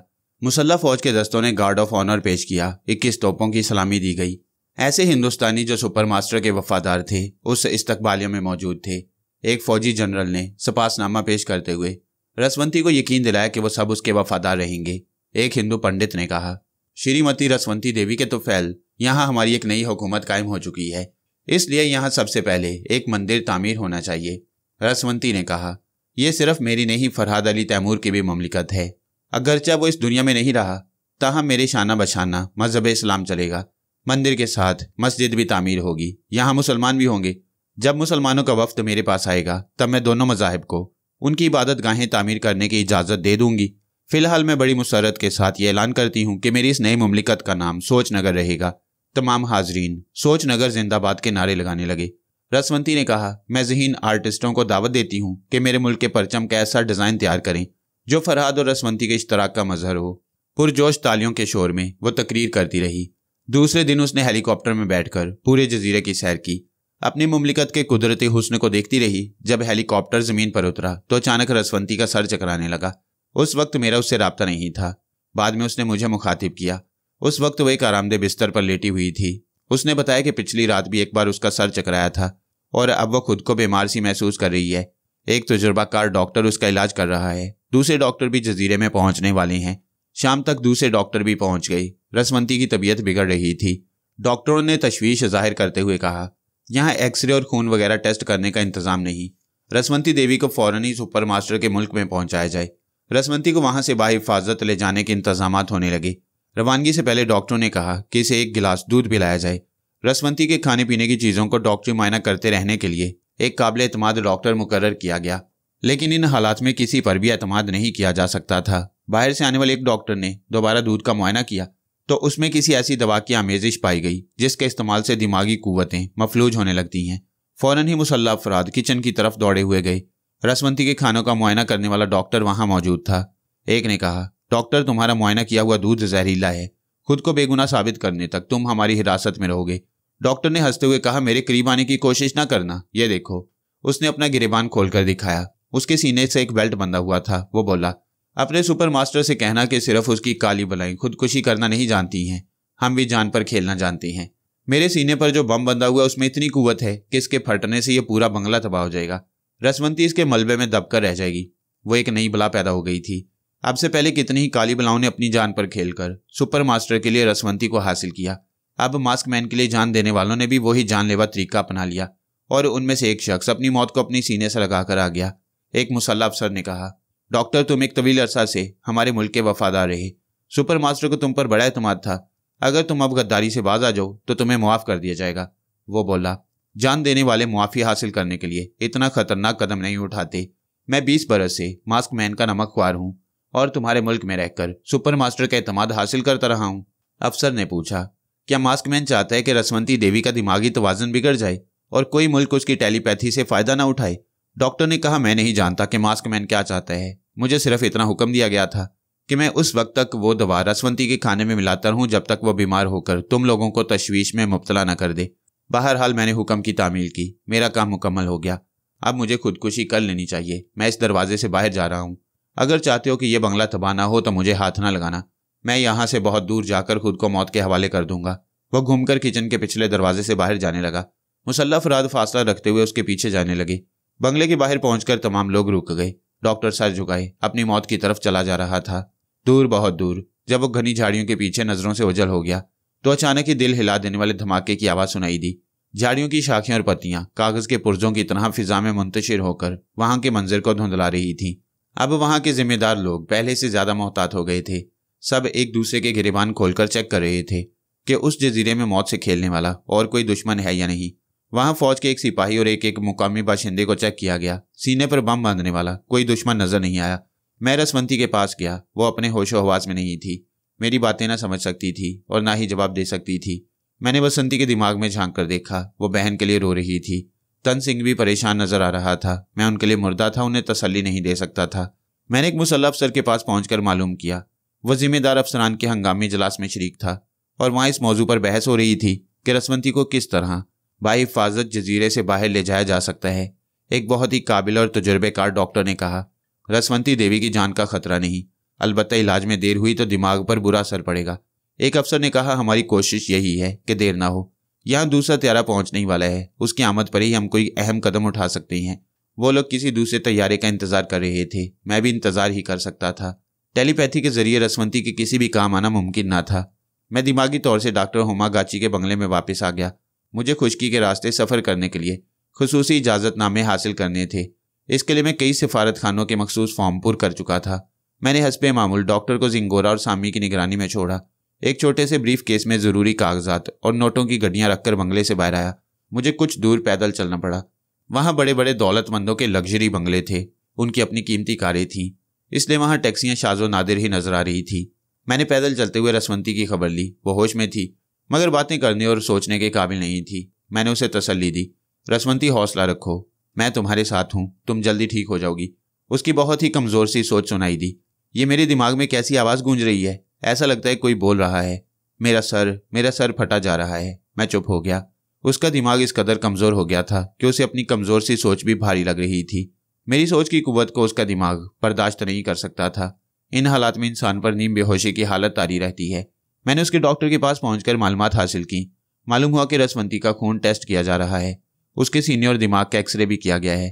थोड़ी देर में रिपोर्ट जाहिर होगी। मुझे ताज्जुब है कि इतनी जल्दी रसवंती को जजीरे से बाहर ले जाकर रिपोर्ट कैसे हासिल की जा रही है। मैं सिक्योरिटी ऑफिसर के पास पहुंचा तो उसकी सोच ने बताया कि वो जो दूसरा तैयारा जजीरे में पहुंचा था उसमें एक्सरे मशीन और तिब्बी लेबॉर्ट्री और तमाम माहिरीन मौजूद थे। रसवंती का इलाज उसी जजीरे में हो रहा था। दुश्मनों की एक चाल से अंदाजा हो गया कि वो रसवंती को दिमागी मरीजा बनाकर सुपर मास्टर को मजबूर करना चाहते थे कि रसवंती को वो मजबूर होकर जजीरे से निकाले और किसी बड़े मुल्क में से इलाज के लिए पहुंचाए, ताकि दुश्मन उस दिमागी मरीजा को अगवा करने के मौके हासिल कर सकें। उस सिक्योरिटी ऑफिसर की सोच ने बताया कि वो फौरी तौर पर रसवंती का इलाज करना और उसकी हिफाजत करना चाहते हैं। हिफाजती इक़दाम के लिए बड़े पैमाने पर बहरी फौज इस जजीरे को घेर रही थी, लेकिन इसके लिए वक्त दरकार था। उस वक्त तक दुश्मनों को फरेब देना और खुशफहमी में मुब्तला रखना जरूरी था। इस धोखाधड़ी के लिए उन्होंने पहले तैयारे से एक दूसरी रसवंती को जजीरे से बाहर पहुंचा दिया। वो दूसरी रसवंती कौन थी? वो वसंती थी।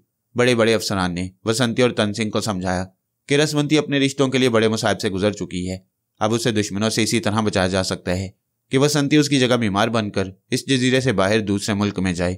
जो लोग वसंती को रसवंती समझकर अगवा करने आएंगे उनसे सुपर मास्टर के आदमी निमट लेंगे। वसंती बहन की हिफाजत के लिए राजी हो गई। दोनों जुड़वा बहनें थीं, एक जैसी सूरत और कद्दो कामत रखती थीं। मैं बैंकॉक में एक बार वसंती को देखकर उसे रसवंती समझ बैठा। वो लोग वसंती को स्ट्रेचर पर डालकर तैयारे में ले गए। इस ड्रामे के मुताबिक बीमार बेटी के साथ बाप का जाना लाजमी था, इसलिए तन सिंह भी उस तैयारी में वसंती के साथ चला गया। दुश्मन अच्छी तरह जानते थे कि जजीरे में इलाज की सहूलतें पहुंचाई नहीं जा सकती। रसवंती को मजबूरन जजीरे से बाहर लाया जाएगा और इस तरह वो जजीरे से बाहर परवास करने वाले तैयारे पर नजर रख सकेंगे। ये इत्मीनान हो जाएगा कि उनका मंसूबा कामयाब रहा। मैंने वसंती की खबर ली। वो अपने बाप के साथ तैयारे में आराम से बैठी बातें कर रही थी। वो बाप बेटी नहीं जानते थे कि उन्हें किस मुल्क में पहुंचाया जा रहा है। मैं मुतमईन था कि सुपर मास्टर उनकी हिफाजत के लिए कोई कसर उठाना रखेगा। मैं उनके पास से वापस आ गया। ख्याल ख्वानी के दौरान मैं पैदल चलता हुआ समुद्र की साली सड़क पर आ गया। वहां सुबह के वक्त अच्छी खासी चहल पहल थी। मुकामी लोगों के अलावा दीगर ममालिक के सयाह कैमरों से तस्वीरें उतारते नजर आ रहे थे। मुझे एक टैक्सी मिल गई। मैं ड्राइवर को पाकिस्तानी सिफारत खाने का पता बताकर पिछली सीट पर आराम से बैठ गया। अब वो 24 घंटे की ख्याल ख्वानी नहीं रही थी। सिर्फ रसवंती के सिलसिले में कभी मसरूफियत रहती और डॉक्टर होमागाची के चोर ख्यालात को पढ़ने और उसे कंट्रोल करने के लिए टेलीपैथी का सहारा लेना पड़ता था। पहले बहुत सारी जिम्मेदारियां थीं। अब मैं अपने ज़मीर के आगे किसी रिश्तेदार और दोस्त के लिए जवाब देने ही था। इसलिए आज़ादी से सोच नगर के बजाय हकीकी दुनिया की सैर करता था।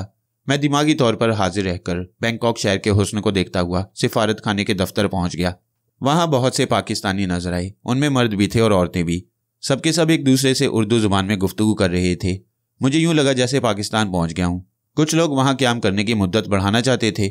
एक पाकिस्तानी ने बैंकॉक की एक लड़की से शादी की थी और अब दुल्हन को पाकिस्तान ले जाने का इजाज़तनामा हासिल करने आया था। एक खातून ने इतनी ज़्यादा शॉपिंग की थी कि उसके परस में वापसी का किराया तक नहीं रहा। मगर खातून ने पाकिस्तानी सफ़ीर के नाम दरख्वास्त का हवाला देकर इल्तिजा की थी कि उन्हें पाकिस्तान वापस भेजा जाए। पाकिस्तान पहुंचकर वो तमाम अखराजात अदा कर देंगी। अपनी हद से ज़्यादा शॉपिंग वाली बात छुपा ली। वह नदामत से बचना चाहती थी। सिफारत खाने के अमले में कुछ लोग बड़े आराम तलब थे। अपने पाकिस्तानी भाइयों से शाहाना रोब और दबदबे से बातें कर रहे थे। उनके कागजात में ऐसी गलतियां निकालकर उन्हें परेशान कर रहे थे जिन्हें वहीं आसानी से दुरुस्त किया जा सकता था। मैं चाहता तो ऐसे क्लर्कों के दिमागों में बैठकर तमाम लोगों के कागजात दुरुस्त करा देता कितनी ही दरख्वास्तें मंजूर करा देता, लेकिन बाद में अमले के अफराद ये सोचने लगते कि वो सब कुछ कैसे हो गया। ख्वामखा टेलीपैथी का मुजाहरा मेरे लिए कोई नई मुसीबत पैदा कर सकता था। मैं एक हेड कलर के कमरे के पास पहुंच गया। वो एक पाकिस्तानी से कह रहा था, देखो मियाँ, मैंने तुम्हारा काम करा दिया है, अब तुम इस्लामाबाद पहुंचते ही मेरा सामान मेरे घर वालों तक पहुंचा देना। इस्लामाबाद जाने वाला वादा कर रहा था कि वह ऐसा ही करेगा। मैं हेड कलर के लाशऊर से उसकी ज़ाती ज़िंदगी के हालात मालूम कर रहा था। जब वो इस्लामाबाद जाने वाला वहां से उठकर बाहर आने लगा तो मैंने अंदर पहुंचकर हेड कलर को सलाम किया। वो ढेर उम्र का आदमी था। गुस्से से बोला, तुम किसकी इजाज़त से अंदर आए हो? मैंने कहा, आप बहैसियत मुसलमान सलाम का जवाब दें, मैं अभी बताता हूँ। उसने होंठ भींचकर मुझे देखा, फिर बदस्तूर गुस्से से बोला, जवाब नहीं मिलेगा। तुम लोगों को मैं खूब समझता हूँ, तरह तरह के बहाने करके परेशान करने आ जाती हो। उधर काउंटर पर जाओ जहाँ सब खड़े हैं।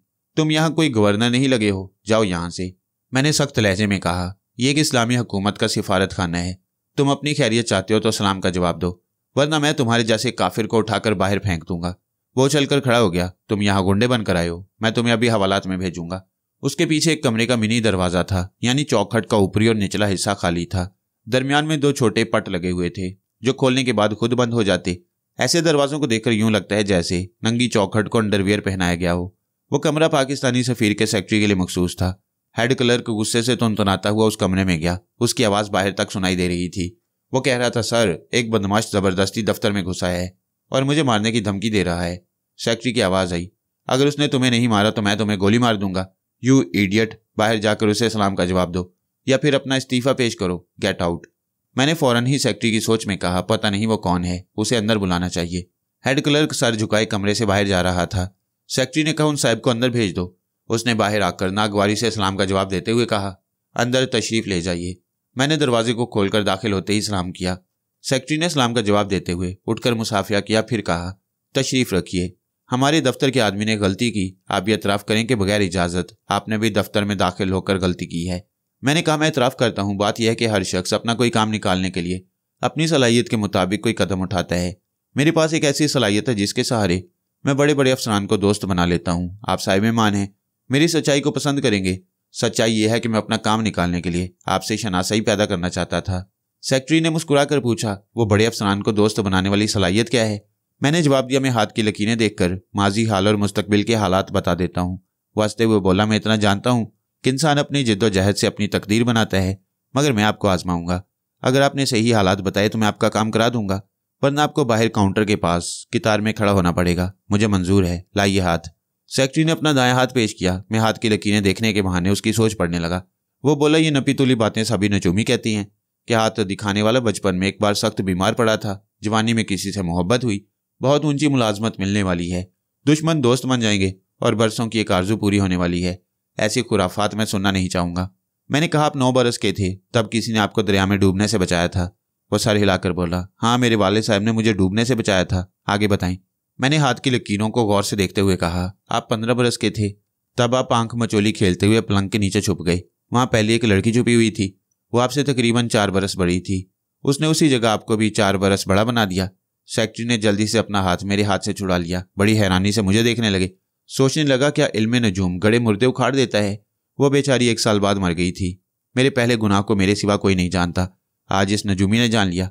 ओह, मैंने हाथ दिखाकर बड़ी गलती की है।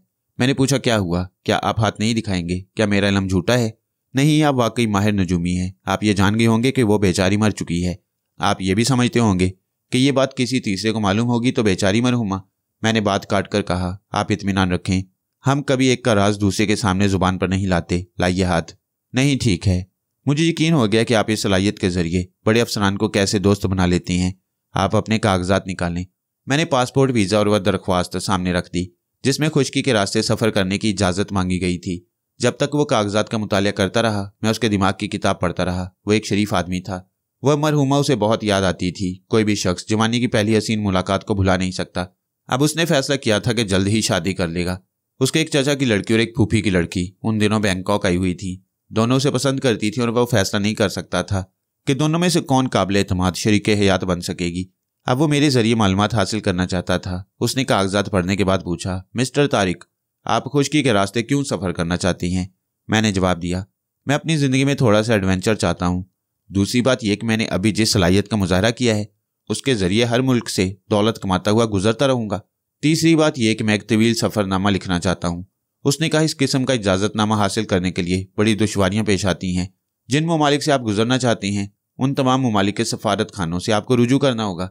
मेरे लिए वाकई दुश्वारियाँ पेश आएंगी, मगर आप अपने ताल्लुकात की बिना पर यहाँ बैठे ही बैठे मेरी मुश्किल आसान कर सकती हैं। वह मुझे टालने के लिए कोई बहाना करना चाहता था। मैंने जल्दी से कहा, देखिए, इनकार करने से पहले ये समझ लीजिए कि मैं भी आपकी कोई मुश्किल आसान कर सकता हूँ। आपने मुझे अपनी हाथ की लकीरों को आगे पढ़ने का मौका नहीं दिया। आप मौका दें तो मैं आपको मशवरा दे सकता हूँ कि आइंदा आपको आला ओहदे तक पहुँचने के लिए या इस दवाजी ज़िंदगी को खुशगवार बनाने के लिए क्या करना चाहिए। उसके जहन में फिर वो 2 लड़कियां घूमने लगीं। उसने कहा, हाँ, आप मेरी एक मुश्किल आसान कर सकती हैं। मैं आपको बताता हूँ। आप बताएंगे तो फिर मेरा कमाल क्या होगा। आप सिर्फ अपना हाथ दिखाएं। मुझे यकीन हो गया है कि आप बाकमाल आदमी हैं। मैं चाहता हूँ कि 2 लड़कियां आपको हाथ दिखाएं। मैंने कहा, लड़कियां हाथ दिखाती हैं तो मर्द को तारे नजर आने लगते हैं। उसने जोर का कहका लगाया, भाई मैं उस तरह का हाथ दिखाने वाली बात नहीं कर रहा। वो दोनों मेरी कज़न हैं, दोनों ही हसीन और तालीम याफ्ता हैं। मैं चाहता हूँ कि आप उनके हाथ की लकीरें पढ़कर बताएं उनमें से कौन मेरी शरीके हयात बनने के काबिल है। मैं हाजिर हूँ। आप जब चाहेंगे उन दोनों की पूरी हिस्ट्री बता दूंगा। खुदा के लिए उनके सामने साफ गोई से लकीरें ना पढ़ें। आपने मुंह पर मेरा वो राज कह दिया जिसे कोई नहीं जानता, और लड़कियां तो ये बर्दाश्त ही नहीं करती कि किसी को उनकी कमजोरियां मालूम हो जाएं। आप इत्मीनान रखें, मैं उनके सामने पेशावर नजूमियों की तरह उन्हें खुश करने वाली बातें कहूँगा। बाद में आपको हकीकत बता दूंगा। हाँ, यही मैं चाहता हूँ। रोजीना मेरे चचा की लड़की है। वो 1 घंटा बाद मेरे लिए अपने हाथों से लंच तैयार करके लाएगी। आप भी मेरे साथ खाने में शरीक रहें। खाने के बाद आप रोजीना की हाथ की लकीरें पढ़ें। ठीक है, मेरा काम कब तक हो जाएगा? इंशाल्लाह कल शाम तक आपको इजाज़तनामा मिल जाएगा, लेकिन आपके कागजात में वो कमी रह गई है। आपने बैंकॉक में तवील क़याम की वजह यह लिखी है कि आप डॉक्टर होमागाची के ज़ेरे इलाज नहीं हैं, लिहाजा डॉक्टर होमागाची का मेडिकल सर्टिफिकेट पेश कर दें। दूसरी बात यह कि आप जिस गाड़ी के ज़रिए खुश्की के रास्ते सफ़र करेंगे उस गाड़ी के मुकम्मल कागजात की फोटोस्टेट कापी ले आएँ। डॉक्टर होमागाची का मेडिकल सर्टिफिकेट मेरे ब्रीफ केस में मौजूद था। मैं उसे कागजात से मुंसलिक करना भूल गया। मैंने वो सर्टिफिकेट निकालकर सेक्रेटरी के हवाले किया। फिर सेक्रेटरी फारूक अहमद का नाम और फ़ोन नंबर मालूम करके ये वादा किया कि 2 बजे तक मैं लंच के लिए वापस आ जाऊँगा। बाहर आकर मैं उस इमारत के सामने फुटपाथ पर खड़ा हो गया। मुझे टैक्सी का इंतज़ार था और मैं बूढ़े यंग मैन के दिमाग को पढ़ रहा था। वो अपनी बहुत बड़ी मोटर कंपनी के शोरूम में मौजूद था। मैंने उसके दिमाग की डायरी से वहाँ का पता जहन नशीन किया, फिर एक टैक्सी में बैठकर शोरूम तक पहुँच गया। बूढ़े यंग मैन ने मुझे देखते ही गर्मजोशी से मुसाफिया किया, फिर मेरा हाथ पकड़कर अपने एयर कंडीशनड दफ्तर में ले आया। वहाँ तन्हाई में आहिस्तगी से बोला, नीलमा तुम्हें ढूंढती फिर रही है। हाय, जवानी में मैं भी तुम्हारी जैसा था। लड़कियां मुझे ढूंढती रहती थीं। मैंने एक कुर्सी पर बैठते हुए कहा, नीलमा को गोली मारो, मैं यहाँ कुछ खरीदने आया हूँ। काश मैं उसे गोली मार सकता। वो कम वक्त मेरे पीछे पड़ गई है। कहती है कि मैं तुम्हारा ठिकाना जानता हूँ। अगर मैंने उसे तुम्हारे पास ना पहुँचाया तो वो मेरी इस बनास्पति जवानी का पोल खोल देगी। उसे बकने दो, तुम्हें भी ये जवानी का ढोंग नहीं रचाना चाहिए। हाँ, मुझे अकल आ गई है। मैं अपने बुढ़ापे को तस्लीम कर रहा हूँ, मगर पता चला कि नीलमा मेरी बीवी को आंटी कहती है। मेरी बीवी की पुरजोर सिफारिश है कि मैं नीलमा की खातिर तुम्हें तलाश करूं। अच्छा हुआ कि तुम खुद आ गए। मैं अभी नीलमा को फ़ोन करता हूं। उसने रिसीवर की तरफ हाथ बढ़ाया। मैंने कहा, ठहरो, फ़ोन ज़रा ठहर कर करना, पहले मेरी काम की बातें करो। वो रिसीवर को छोड़कर सीधा बैठ गया। बोलो, क्या खरीदने आए हो? मुझे वो तुम्हारी गश्ती गाड़ी पसंद है, उसकी कीमत बताओ, या फिर कोई दूसरी गश्ती गाड़ी तैयार हो तो मुझे दिखाओ। उसने पूछा, नीलमा कह रही थी कि तुम पाकिस्तान वापस जाने वाले हो, क्या खुश्की के रास्ते जाने का इरादा है? मैंने इस बात में सर हिलाया। वो बोला, यहाँ से बर्मा तक रास्ता ठीक है, बर्मा से आसाम तक पहाड़ी रास्ते हैं। आसाम में बारिश की ज्यादती से रास्ते दलदली हो जाते हैं। इतनी बड़ी और वजनी गश्ती गाड़ी तुम्हारे लिए मुसीबत बन जाएगी। भाई, आराम से तैयारे में बैठो और चंद घंटों में अपने वतन पहुंच जाओ, बशर्ते कि नीलमा तुम्हारा पीछा छोड़ दे। मैंने कहा, नीलमा तुम्हारे असाब पर सवार है, तुम गश्ती गाड़ी की बात करो। वो बोला, गश्ती गाड़ी तुम्हारे असाब पर सवार है, मैं अपनी गाड़ी अपनी ज़रूरत के लिए रखता हूँ। आओ तुम्हें दूसरी गाड़ी दिखाऊं। हम वहाँ से उठकर शोरूम में आए। उसने गश्ती गाड़ी दिखाई। वो बिल्कुल यंग मैन वाली गाड़ी जैसी थी, सिर्फ अंदर की सजावट मुख्तलिफ थी। मैंने कीमत पूछी। उसने कहा, तुम्हारे लिए $22,000। मैंने पूछा, अगर मैं नीलमा से मिलने से इनकार कर दूं तो? भाई, ऐसा गजब ना करना, वो मुझे ब्लैकमेल करेगी। अब तुमसे क्या छुपाऊं, मैं बुढ़ापे को तस्लीम तो करता हूं मगर जाहिर नहीं करना चाहता। तो फिर कीमत कम करो, मैं उससे मिलूंगा। यार, तुम भी ब्लैकमेल करने लगे। चलो $20,000 दे देना। इतनी कीमत पर मैं सिर्फ एक बार नीलमा से मिलूंगा। हम दफ्तर की तरफ जाने लगे। वो बोला, क्या मुसीबत है, मुझे ऐसी गाड़ी से $5,000 का मुनाफा होता है। तुम उस मुनाफा के साथ नीलमा को ले जाओ, यानी मुझे 17,000 दे दो। मैंने दफ्तर में पहुंचकर कुर्सी पर बैठते हुए कहा, चलो गाड़ी के कागजात तैयार करो और मेरे नाम एक ड्राइविंग लाइसेंस जारी करा दो। लाइसेंस के लिए $50 लगेंगे। मैं ब्रीफ केस खोलकर नोट गिनने लगा। अगर मैं चाहता तो यंग मैन के दिमाग को कंट्रोल में लेकर 2-4 हज़ार उसके सामने रखकर उससे 17,000 गिनवा लेता, लेकिन वो सचमुच अपनी कीमती खरीद पर मुझे वो गाड़ी दे रहा था। और वो जो रकम मैं उसे दे रहा था वो कौन सी मेरी थी? डॉक्टर होमागाची की तिजोरी काम आ रही थी। मैंने $17,050 यंग मैन के सामने रख दिए, फिर मजीद 1,000 देते हुए कहा, ये मेरी गश्ती गाड़ी को अंदर से डेकोरेट करने के लिए है। खिड़कियों और दरवाजों पर खूबसूरत पर्दे, कुशन्स, रेडियो, टीवी और खाने पीने का तमाम सामान उसमें मौजूद होना चाहिए। गाड़ी के फाजिल पहिए, मुरम्मत का तमाम सामान भी होना चाहिए। ये सब कुछ कितने दिनों में हो जाएगा? 3 दिन के बाद तुम मुकम्मल गाड़ी ले जा सकते हो। मैंने घड़ी देखी, 1:25 हो चुके थे। 2 बजे तक सेक्रेटरी फारूक अहमद के पास पहुंचना था। मैंने यंग मैन से नीलिमा का फ़ोन नंबर मालूम किया, फिर रिसीवर उठाकर नंबर डायल किए। राब्ता कायम होने पर किसी औरत की आवाज़ सुनाई दी। मैंने कहा, मैं नीलिमा से बात करना चाहता हूँ। वो खुश्क लहजे में बोली, मिस साहिबा का मूड ठीक नहीं है, वो किसी से बात नहीं करेंगी। वो तारिक महमूद से बात करेंगी, मेरा नाम बताओ।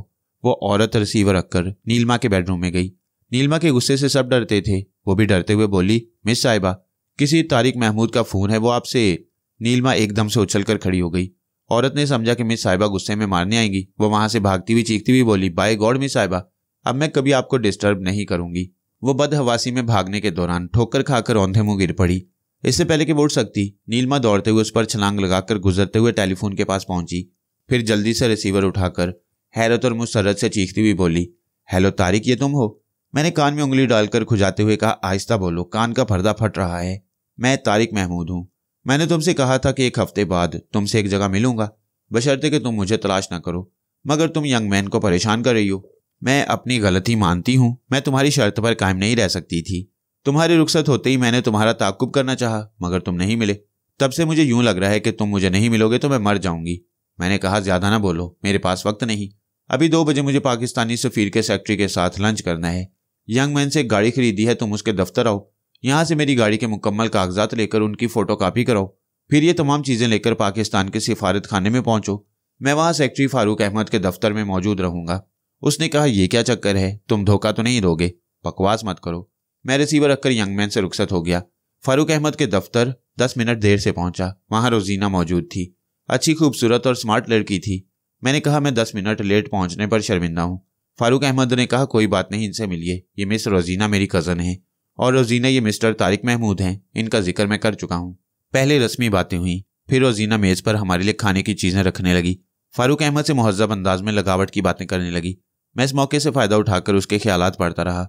खाने के दौरान दफ्तर की चपरासी को बुलाकर कहा कि नीलिमा नाम की कोई लड़की आए तो उसे किसी कमरे में बिठा दिया जाए। रोजीना ने कहा, मिस्टर तारिक, ये हमारे फारूक साहब आपकी बड़ी तारीफ़ें कर रहे थे। अगर आप बुरा ना माने तो कहूँ कि नजूमी हजरात 1000 बातें कहते हैं, उनमें से कभी एक बात दुरुस्त हो जाती है। मैंने कहा, वो सड़क छाप नजूमी होते हैं, मैं जो कुछ कहता हूँ वो 100% दुरुस्त होता है। वो तंज़ी अंदाज में बोली, कोई फरिश्ता भी आसमान से उतरकर तकदीर का हाल नहीं बता सकता। आप फरिश्तों को जानती होंगी, मैं इंसानों को जानता और पहचानता हूँ। अल्लाह ताला ने हमें इतनी जहानत और सलाहियतें दी हैं कि हम बिगड़ती हुई तकदीर को समझ सकते हैं और अपनी बिगड़ी को बना सकते हैं। जो बनाना नहीं जानते उन्हें तकदीर बड़ी पुरस्कार लगती है। खाने के बाद रोजीना ने अपना बायां हाथ मेरे सामने बढ़ा दिया। मैं लकीरों को गौर से समझने के बहाने ज़रा देर तक उसकी ज़िंदगी के अहम वाक़यात मालूम करता रहा। वो बोली, अल्लाह, आप तो सस्पेंस पे मुब्तला कर रही हैं, जल्दी बोलें, मुझे उलझन हो रही है। मैंने पूछा, कहाँ से शुरू करूँ, बचपन से या जवानी से? कहीं से भी शुरू करें, कुछ बोलें तो सही। मैंने कहा, आप दिल की बहुत अच्छी हैं, हर एक से मोहब्बत करती हैं। ये बात मुझे खुश करने के लिए है। सड़क छाप नजूमी ऐसी ही बातें करती हैं। आपने मेरी पूरी बात नहीं सुनी। मैं कह रहा हूँ कि आप हर एक से मोहब्बत करती हैं, किसी एक से नहीं करती। वो अंदर ही अंदर ज़रा घबराई, क्योंकि वो सिर्फ फारूक अहमद से मोहब्बत नहीं करती थी। इससे पहले कई जवान उसके आइडियल रह चुके थे। पहला आइडियल क्रिकेट का एक खिलाड़ी था। खिलाड़ी ने कुछ रोज़ खेलकर उसे छोड़ दिया। फिर एक फिल्मी हीरो से रोमांस चला। उस हीरो को एक फिल्मी हीरोइन ने जीत लिया। इसके बाद एक सनतकार के बेटे ने दौलत की चमक दिखाई। उन्हीं दिनों अचानक ही फरहाद अली तैमूर की शोहरत होने लगी। उसने सोचा कि एक बार किसी न किसी तरह फरहाद से मुलाकात करना चाहिए। अगर उस पर हुस्न का जादू चल जाए तो सारी दुनिया की दौलत उसके कदमों में होगी। फारूक अहमद ने पाकिस्तान में अपने चचा को खत लिखा।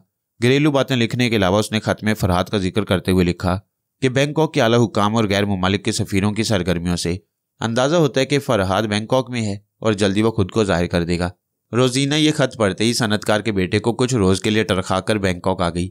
फरहाद को देखने और पा लेने की उम्मीद थी, मगर एक दिन अखबारात में उसकी मौत की खबर शाया हुई तो रोजीना मायूस होकर फारूक अहमद की तरफ माइल हो गई, क्योंकि सरकारी हलके में यह कहा जा रहा था कि फारूक अहमद 1 साल के अंदर सफ़ीर बनकर किसी और भी मुल्क में जाएगा।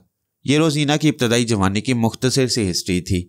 क्योंकि उसके दिल में चोर था, इसलिए वो मेरी जुबान से ये सुनकर घबरा गई कि वह हर एक से मोहब्बत करती है, किसी एक से नहीं करती। उसने तेवर बदलकर नागवारी से कहा, आप गोलमाल बातें कर रही हैं। मैं एतमाद से गोलमाल बातें करता हूं कि समझने वाले समझ लेते हैं। ऐसा कहते वक्त मैंने उसे मायनेखेज नजरों से देखा तो वो अपना हाथ खींचकर बोली, ये हाथ की लकीरें कुछ नहीं कहती, सब बकवास है। मैं अपना वक्त ज़ाया नहीं करना चाहती। इतने में चपड़ासी ने आकर बताया कि नीलमा आ गई है। मैंने फारूक अहमद से कहा, मैं अभी गाड़ी के कागजात लेकर आता हूँ। एक वेटिंग रूम में बहुत से पाकिस्तानी बैठे हुए थे, नीलमा भी वहीं थी। जब मैं वहां पहुंचा तो वो एकदम से दौड़ते हुए आकर मुझसे लिपट गई। मैंने खुद को छुड़ाते हुए कहा, यह पाकिस्तानी सिफारत खाना है, जरा ध्यान से, चलो वो कागजात निकालो। उसने नागवारी से आसपास देखा, फिर हैंडबैग में से कागजात निकालकर मेरे हवाले किए। मैंने उसे वहीं इंतजार करने के लिए कहा, फिर फारूक अहमद के पास पहुंच गया। रोजीना वापस जा रही थी। मैंने कागजात की फोटोस्टेट कापियां फारूक अहमद के सामने रख दी। उसने एक नज़र कागजात पर डालने के बाद कहा, इंशाल्लाह कल शाम तक आपका काम हो जाएगा। चलें अब हकीकत बताएं। रोजीना जा चुकी है। हमारी दुनिया में कोई आदमी ऐप से खाली नहीं। एक जरा सी बुराई हर शख्स में होती है। ये दूसरी बात है कि वो बुराई नजर ना आती हो। मेरे ज़मीर ने इजाज़त नहीं दी कि मैं किसी के सामने रोजीना को बेआबरू करूं। मैंने कहा, फारूक साहब, आपकी रोजीना मुस्तकिल मिजाज नहीं है, उसमें खुदगर्जी कुछ ज़्यादा ही है। ये आपकी शरीक हयात बनने के लिए मौजू नहीं रहेगी। फारूक अहमद ने कहा, रोजीना ने मेरी तरह परेशान होकर आपसे हाथ छुड़ा लिया था। आप यकीनन उसके किसी राज तक पहुंच गए थे। देखिए फारूक साहब, हर शख्स अपनी ज़ात के खोल में छुपा रहता है। मुझको और आपको हक नहीं पहुंचता कि किसी को बेनकाब करें। हक बात यह है कि पहले हम खुद को बेनकाब करें, और हम नहीं करते। उसने तायद में सर हिलाकर कहा, आप दुरुस्त कहती हैं, मैं आगे कुछ नहीं पूछूंगा। मेरे लिए इतना इशारा काफ़ी है कि रोजीना मेरे म्यार के मुताबिक नहीं।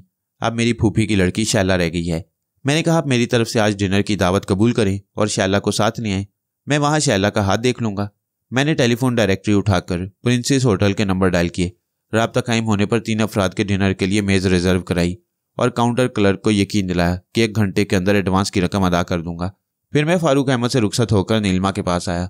वो अपनी एक स्पोर्ट्स कार लेकर आई थी। मैंने बाहर आकर उस खूबसूरत सी नन्ही सी कार में बैठते हुए कहा, मैं 7:30 बजे तक तुम्हारे साथ रहूंगा। मुझे जहां ले जाना चाहो ले चलो। वो कार स्टार्ट करके आगे बढ़ाती हुई बोली, 7:30 बजे के बाद कहाँ जाओगे? 8 बजे एक डिनर में शरीक होना है, फिर 10-11 बजे तक घर वापस जाकर सो जाऊंगा। मेरे होते हुए घर जाकर सो जाओगे? कैसी गैर रोमानी बातें करते हो। रोमांस बेकार लोगों का मशगला है। मैं अपने टाइम टेबल के मुताबिक काम करता हूँ। आज मेरे सोने के लिए 11 बजे का वक्त मुकर्रर है। मैं ठीक उसी वक्त तो सो जाऊंगा। वो नाराज होकर बोली, अगर जल्जला आ जाए तो वक्त की पाबंदी कैसे करोगे? जल्जला 2-4 मिनट के लिए आता है। मैं उसे अल्लाह ताला की मसलियत समझकर 2-4 मिनट बाद सो जाऊंगा। वो बड़े फख्र से बोली, यहाँ जूडो कराटे के स्कूलों में मुझे बैंकॉक का जल्जला कहा जाता है। मैंने सिगरेट निकालते हुए कहा, स्कूल के बच्चों ने अभी अपने बाप को नहीं देखा है, इसलिए माँ को जल्जला समझ बैठे हैं। वो हंसते हुए बोली, ये रिश्ता मुझे दिलो जान से पसंद है, इसे हमेशा कायम रहना चाहिए। मैंने संजीदगी से समझाया, नीलमा, अगर तुम एक खुशगवार जिंदगी गुजारना चाहती हो तो आज की मुलाकात के बाद मुझे भूल जाओ। तुम्हारे लिए कहना आसान है, मेरे लिए भूलना मुश्किल, बल्कि नामुमकिन है। इसे मेरी मोहब्बत समझ लो या जिद कह लो। मैं बचपन से जिस चीज़ को चाहती हूँ उसे अपना बनाकर रख लेती हूँ, और तुम मेरी जवानी की पहली और आखिरी जिद हो। तुम्हें अपने पास रखने के लिए मुझे अपनी जिंदगी की कीमत भी अदा करना पड़े तो मैं जान से गुजर जाऊंगी। मैं खामोशी से सिगरेट सुलगाने लगा। वो झुंझलाकर सोचने लगी, इस शख्स की खामोशी कितनी गहरी है, कितना पूरा एतमाद है। गोया मैं बकवास कर रही हूँ, मगर मैं ये मौका नहीं गंवाऊंगी। आज ये गुम होगा तो फिर कभी नहीं मिलेगा। ये सोचने के बाद उसने कहा, तारिक, अगर तुम मोहब्बत से हासिल नहीं होना चाहते तो अपनी बड़ी से बड़ी कीमत बताओ। मेरे बाप के पास इतनी दौलत है कि मैं तुम्हें यहाँ का बेताज बादशाह बना सकती हूँ। तुम पाकिस्तान में ही रहना पसंद करोगे तो मैं वहाँ एक आलीशान महल बनाकर तुम्हारे साथ रहूंगी। तुमने गाड़ी खरीदी है, अगर खुशकी के रास्ते सियाहत का शौक है तो मैं दुनिया के एक सिरे से दूसरे सिरे तक तुम्हारे साथ चलूंगी। बोलो क्या चाहते हो? मैं चाहता हूं कि तुम मेरे कान न खाओ या फिर दूसरे मौजू पर गुफ्तगू करो। वो चिढ़ गई, मगर अब अपना गुस्सा जाहिर नहीं करना चाहती थी। एक ही रात में उसे अच्छा खासा तजुर्बा हो चुका था कि गुस्से, नफरत, जूडो कराटे और ताकत से वो मुझे जेर नहीं कर सकेगी। वो जबरन गुस्सा पीकर मुस्कुरा रही थी। एक टेलीफोन बूथ के सामने गाड़ी रोकते हुए बोली, तुम बैठो, मैं घर वालों को बता दूं कि देर से आऊंगी। वो कार से निकलकर टेलीफोन बूथ के अंदर चली गई। मैंने एक सिगरेट से दूसरा सिगरेट जलाया और उसके कश लगाता हुआ ख्याल ख्वानी के रिसीवर से नीलमा की बातें सुनने लगा। वह रिसीवर कान से लगाए बार बार सर घुमाकर सड़क की जानिब देख रही थी। फिर मुझे कार में बैठे देखकर मुतमईन हो जाती। वो वाकई जिद्दी थी, हर कीमत पर मुझे हासिल करना चाहती थी।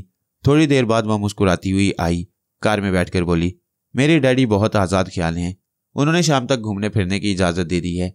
कार आगे बढ़ गई। मैंने कहा, तुम्हारे डैडी सिर्फ घूमने फिरने की ही नहीं, जवानों के मेले में भी रात गुजारने की इजाज़त दे देते हैं। वो ज़रा सटपटाई, फिर बोली, वो तो आंटी ने मेरे डैडी से कह दिया था कि वो रात में आंटी के साथ गुजारूंगी। मैं चुप रहा। वो प्यार मोहब्बत की बातें करने लगी। फिर एक ओपन रेस्टोरेंट में बैठकर हम कॉफ़ी की एक एक प्याली पीते हुए वक्त गुजारने लगे। दरअसल वो 1 घंटा गुजार कर मुझे अपनी एक मंजिल की तरफ ले जाना चाहती थी। कॉफ़ी पीने के बाद हम फिर कार में आकर बैठ गए। उसने गाड़ी को आगे बढ़ाते हुए कहा, हम सदियों पुराने खंडरात की तरफ जाएंगे। बड़ी रोमांटिक जगह है। सैकड़ों साल पहले शहजादे और शहजादियां वहां मोहब्बत के रंगीन लम्हात गुजारा करते थे। आज हम मोहब्बत के उन दास्तानों को दोहराएंगे। मैंने कहा, खंडरात हमें बहुत कुछ सिखाती हैं। शिकस्ता इमारतों को देखकर सबक मिलता है कि दुनिया में कोई साबत व सालम नहीं रहता। एक दिन टूट फूट कर ज़मींबोस हो जाता है। जो अपनी ताकत, इक़्तिदार और इख्तियारात पर घुमंड करते हैं वो अपने वक्त से पहले फना हो जाते हैं। मैं मोहब्बत की बातें कर रही हूँ, तुम मौत का जिक्र छेड़ रहे हो। मौत को याद करते रहना चाहिए। पता नहीं वो हम में से किसके पास पहले आए। वो हंसते हुए बोली, मैं तो अभी नहीं मरूंगी और ना ही तुम्हें मरने दूंगी।